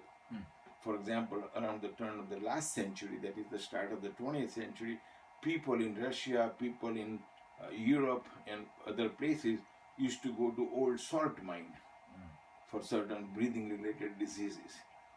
Unknown what it is, but to help with the breathing thing. And they sit there for an hour or two, pay $10 or $2 or whatever, and they go home and supposedly it helps you. And also, maybe 50, 60 years ago, people used to go and take a swim in the ocean, and that helps also. And so I had dug up some information. It's a very interesting information. They don't really know whether it does anything or not. Sure. But there was that information then and now that it does help. And it was helping me there, interestingly. And even in the 50, 60 years ago, that or before World War II anyway, after World War I, that people, women would go there, and they will go there with like a old, the king or the queen used to go in the city, and they have these 4 guys carrying them around. Palanquin, right? With the bed sheets all over the thing. What is it called? Palanquin? Plankton? Okay. Whatever. So women will go to the ocean in that type of thing, ordinary women, and then they will, under the hole, they will go into the ocean, splash around, get back in there, and they haul them back to their room, and they change there, because they could not go outside with swimming suit. The burkini was not popular, but in that time, and there are actually pictures of that if you look under the Google about all these things. And it does seem to have helped me, which is interesting in itself. Right. So last year when we were there, the last 3 weeks, we also went swimming in the ocean. Again, it's only 100 yards from our room, so it's not a big strain. And we'll go there and lie around. Not much swimming in terms of exercise, but lie around in the salty water. And this year, and when we came back, and some testing was done, breathing test and so on that they do, the results were pretty good. Pretty good in the sense that they had not become worse and slightly better. Not big deal. But however, I could sense that after a month or two after we were back, I was back to coughing the normal amount and so on. On the other hand, last month we were in San Francisco, and we were there a total of 10 days or so, I think, or maybe 9 days or whatever. And few days we did go around the bay walking, and of course San Francisco is well understood that there is enough salty air even a mile or two from the bay. That's just the nature of things. And I did feel better, which I was really shocked that it happened. But after a week or two after I came back, I'm back to normal. So right now, it was anticipated that I was going to get my drug approved and start the doses and so on in early August. But somehow it did not come. So I said, well, that's okay, I'm not in a hurry anyway, because of all the second negative effects. So we went to San Francisco and so on, which was planned. And I said, by the time we come back, we left for San Francisco on August 6th. We came back we went to actually Las Vegas and San Francisco, but anyway, and we came back on the 23rd, and the drug was still not there, delivered.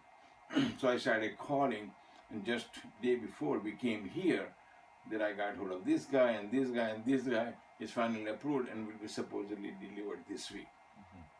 But today they've been calling me to ask for what I don't really know. So I'm doubtful today because they called, but I did not answer the phone.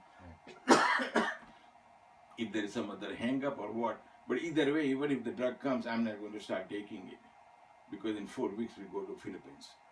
And you get the salt air?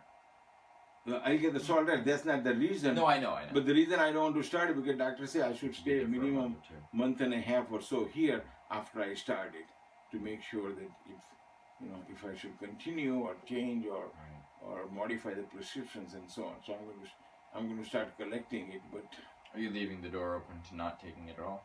oh yeah. If I have a choice, I don't want to take it. Yeah. That's correct. Yeah. But just about everybody that I have talked to, either non-pulmonologist or pulmonologist, they all say that I should do it. So, but yeah, I would say today, even though I have already ordered it and give them my credit card number or whatever, that I might just collect it and not take it. Just get a shack by the beach and call that good. Yeah. Are you nervous? No. Scared? Scared only to the point of worrying about Irene. I'm not worried about anybody, such as Ila, Nisha, my grandchildren, my brother, sister. No. So scared for Irene, yes. Not otherwise. Have you two talked about how you feel? Irene is well aware of it, yes. Yeah. And we have talked about consulting psychiatrists or psychologists and so on, but I just haven't done it. No. Because, sure, you understand the family, Ila, Nisha, grandchildren, or my brother, sister, you guys, Right. sure will miss me day or two. And of course, life goes on, just like when my sister died, or my parents died, so on. But Irene is a different Right. subject.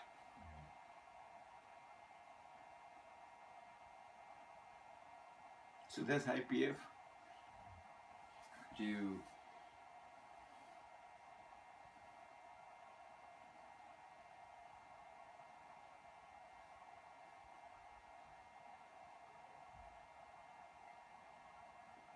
I of course have no idea how you're feeling and how you're experiencing this, but in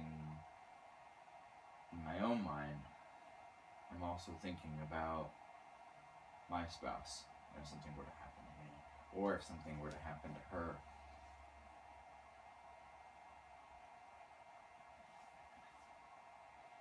Probably be easier if something were to happen to. I don't know.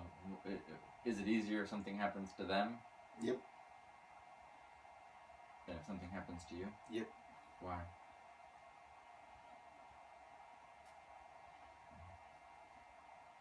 Do you have any regrets? Anything you do differently? I'm sure there are correct answers to that, but per se, no. Yeah. Professionally, definitely no. Married Christian, definitely no. I could have done better in raising the children. I'm sure the answer is definitely yes. There are things we could have done differently. I could have done differently. Not Irene, but myself. But I cannot say something specific, Do you want to talk about anything about raising the kids, or?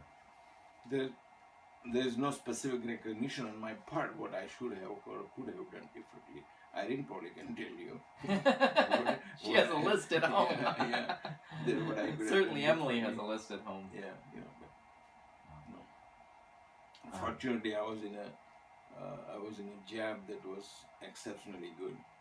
We have traveled 30, 40 countries where generally I got paid to go there, and the host treated me extremely well as a guest, important guest for the university or wherever I was speaking.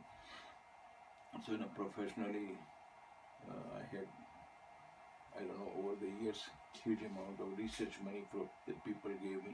Right. They did not just give it to me like a donation, it was a contract signed. Right. That I would go and, like, you go to Amsterdam and write a curriculum for whatever and so on. I get the feeling that what you're saying is you feel very blessed, both in terms of being able to live in India and in here and be an immigrant and have a long, wonderful marriage with a woman you love and raise children and travel.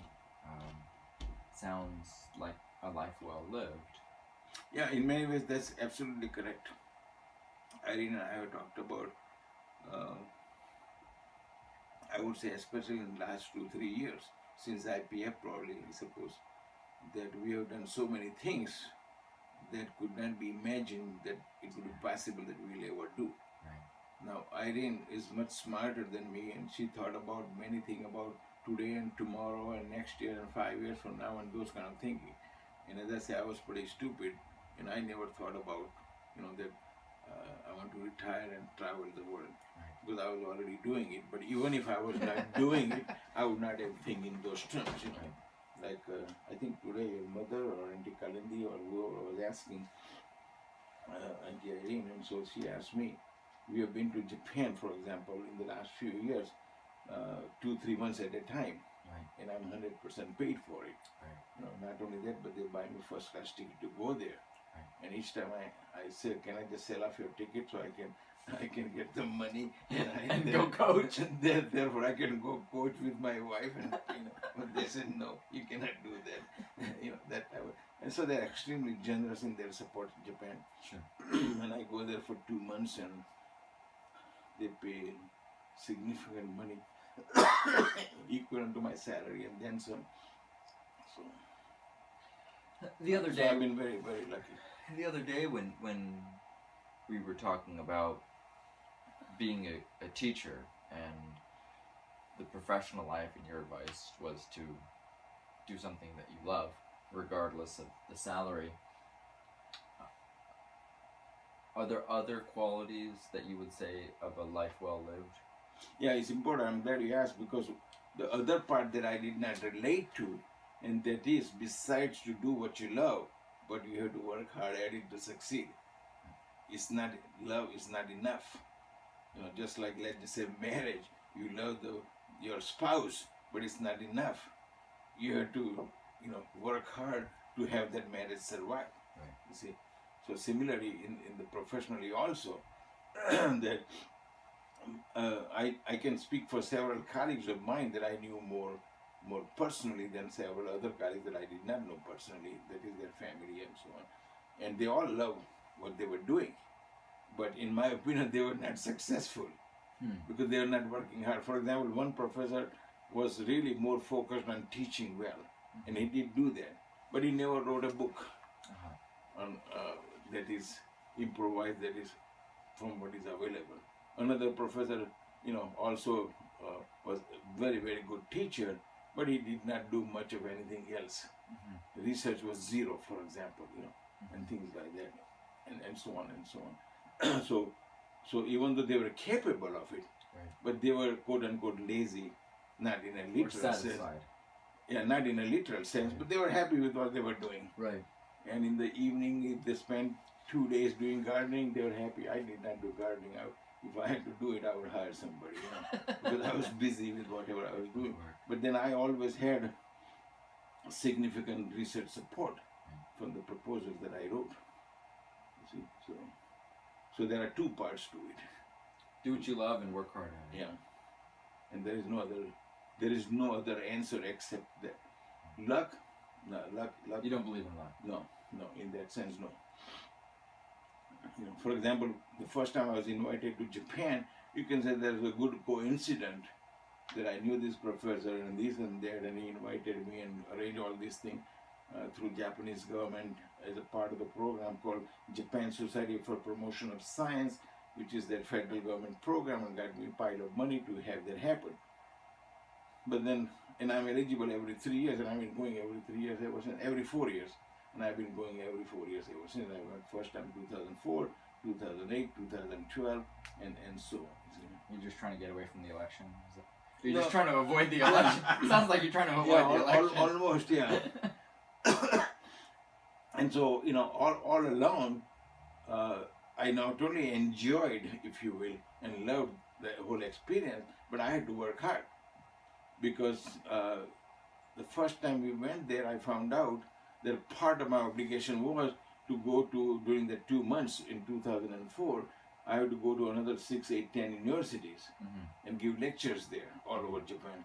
Oh my God, we were in Okayama City, and I thought I was going to stay there for 2 months, and now I had to pack up from this hotel and go to here and so on. and 2-3 days here and 2-3 days there.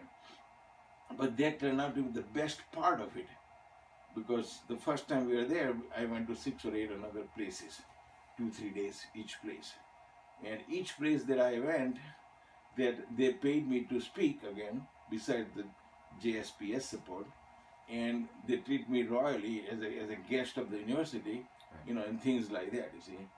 And I gave a lecture and so on. Of course, one other thing happened that Japanese like to have sake or this or that, depending upon who you are. Some drink more than the other, But for dinner, they apparently don't drink at all or very little during lunch. So whenever I went there with lunch and they asked me if I'd like to have sake or beer, I always said yes, because Japanese beer is excellent. And so pretty soon I found out, because one of the professors told me that he has heard that I like to drink for lunch also. Really, I don't like to drink for lunch also. But my that word also is suspicious. Correct. So my reputation as already was traveling. So when my host professor was calling the next university I'm supposed to go, he probably told them that Tarun likes to drink during the lunch also. That type of thing. But I was very fortunate. I'm very fortunate as to life lived. You mentioned the fact that you went into Okayama with the idea that you'd be there for 2 months, but then it was sort of surprised upon you that you had to move around. I think some people who we've all experienced, both from friends and family and neighbors, have the disposition of saying, "Oh God, I have to do this," and certainly I think education is full of teachers who hate new experiences, and I don't know what it is about teachers, but they hate change. They hate trying new things, and I guess I'm wondering if you feel like having an optimistic or positive mentality is something that has served you well. It sounds like that's something that you have. I tend to be that way, and I think it has helped tremendously. For example, I started as a professor back in 75, and the first time somebody invited from a foreign country was from Mexico City to give some lectures, and so 77 was the first time that I went there, or 78 or thereabouts. But since then, they invited me 5 or 10 or 15 times. So, when I go there, I'm careful in understanding what kind of lecture they want, and with correspondence, we communicate, and I prepare properly, carefully, aggressively, and so on and so on. And they always invite me again and again, you see. Same thing, I lived in France for a while, and they invited me again. Italy, I went there once and they invited me again and again and again since 2005, February, and we go there every year. And last year I went there, was the last time. They supported me for a good bunch of... But you would see yourself as an optimistic person, as opposed to maybe, I don't know, on the far end would be a pessimist, but maybe some people would just self-identify as, I'm a realist, No, I would have to classify myself as a more optimistic side. Yeah, I'm not a realist, according to Irene, and I'm definitely not pessimist. So, we have lived here and there, for example, all related to my work. We have lived in Mississippi, we have lived in Seattle, and all those places they have invited me again. Whether I could go there or not is a separate issue. Poland, and so on. So, India, of course, 40 different countries for that matters. Well, I certainly, sort of speaking personally, is hearing about, Tarun is living here or doing this or traveling there. As a kid, I'm like, oh, that's really cool, I want to do that too.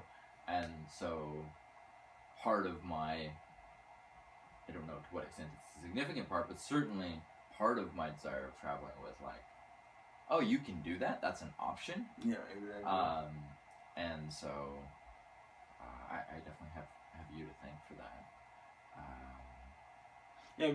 We all get sometimes idea, like that, from totally unknown and not realize. I don't think I realized it until in this moment.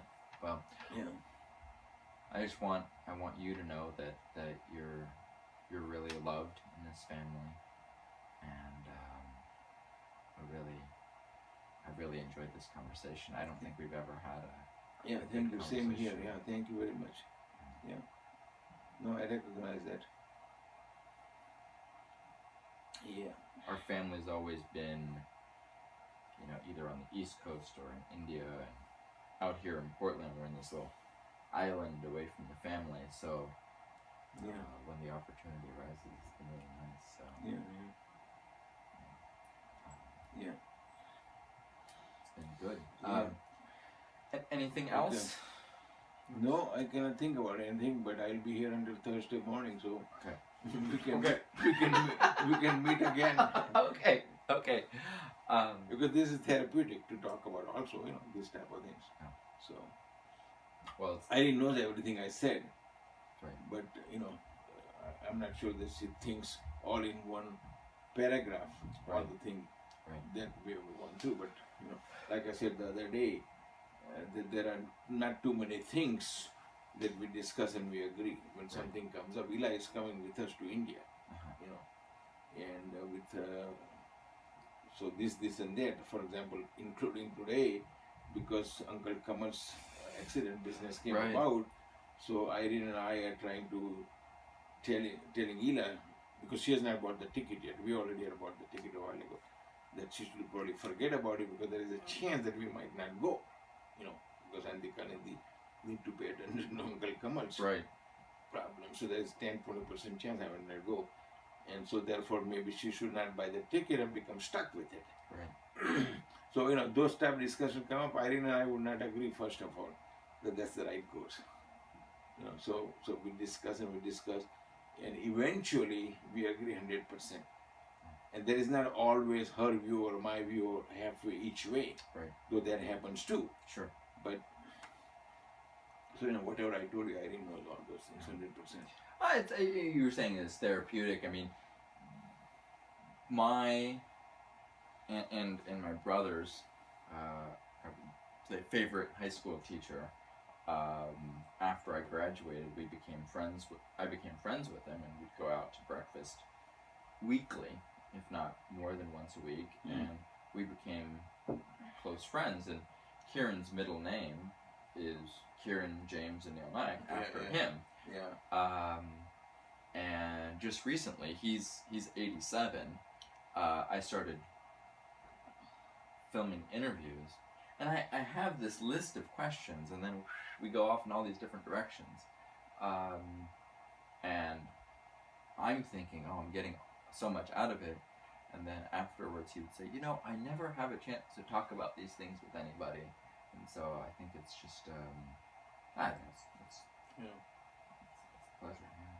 So maybe we'll continue it again tomorrow. Sounds good. Or next year. Before 3 years. So. Okay. I've got time. I mean, yeah. That's before 3 years. Okay. Thank you for sitting down. I mean, not only did we learn a lot, but not a problem. It was great to hear this perspective. Thank you. I think one of the problems of age is when you're little and we have your grandparents around, you take it for granted. You don't realize the temporary nature of it. And I never realized the temporary nature of Ba and Bapu or my parents on my mom's side. Yeah. Especially when you visit India, 3 months seems like forever, and you don't realize how short it really is in 3 a weeks, true larger sense. And you don't miss them until a lot later. Yes, true. Yeah. So I still miss my mother, not my father. Why is that? Not that I don't miss him, but I still think about my mother quite regularly. And quite emotionally. When you think about Ba, what sorts of... Nothing, just Ba. Nothing in particular. Not experiences or relationship, just... Nothing in particular. Just her face. Just her. Yeah.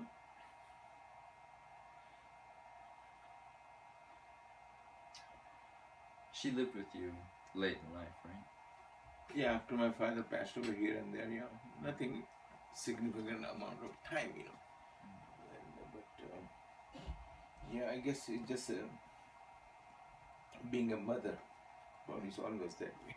Yeah. We're all probably all closer to our mothers than fathers. Yeah. As I said, not that she ever said I love you, or my father ever said I love you, you know, that I can recall. Never. Whether we are young or old or adult or not, that's just a culture. But I see myself. Do you know if they ever expressed that they were proud of you? I don't think so. Though I can sense it, especially from my father and mother, both for that matters. You know, my father more so because he was more educated, more aware, more cosmopolitan. Right. So he understood my station in life, right, and where I am or whatever.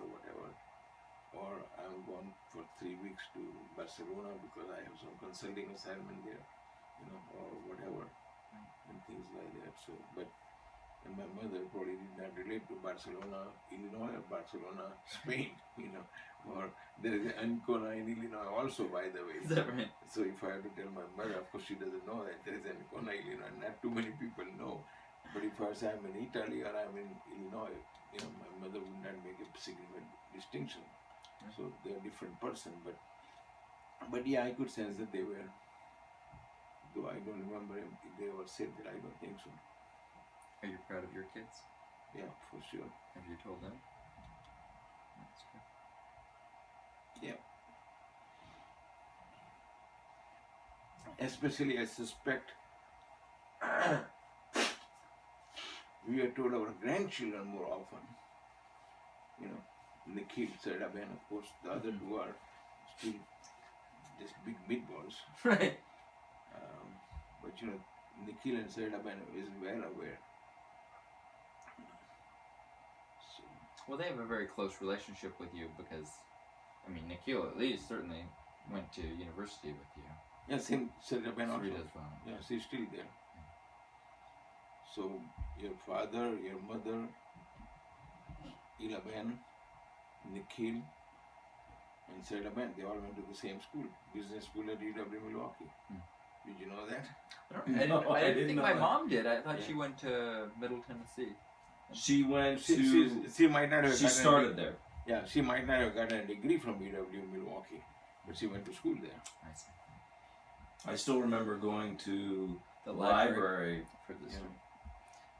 and she would just say, "Okay, go play," and I would go find other college kids to play with and talk to, and they would always laugh at me, and I would tell them stupid stories. And you were like 7. No, I was 4. Well, we should break for dinner. Yeah.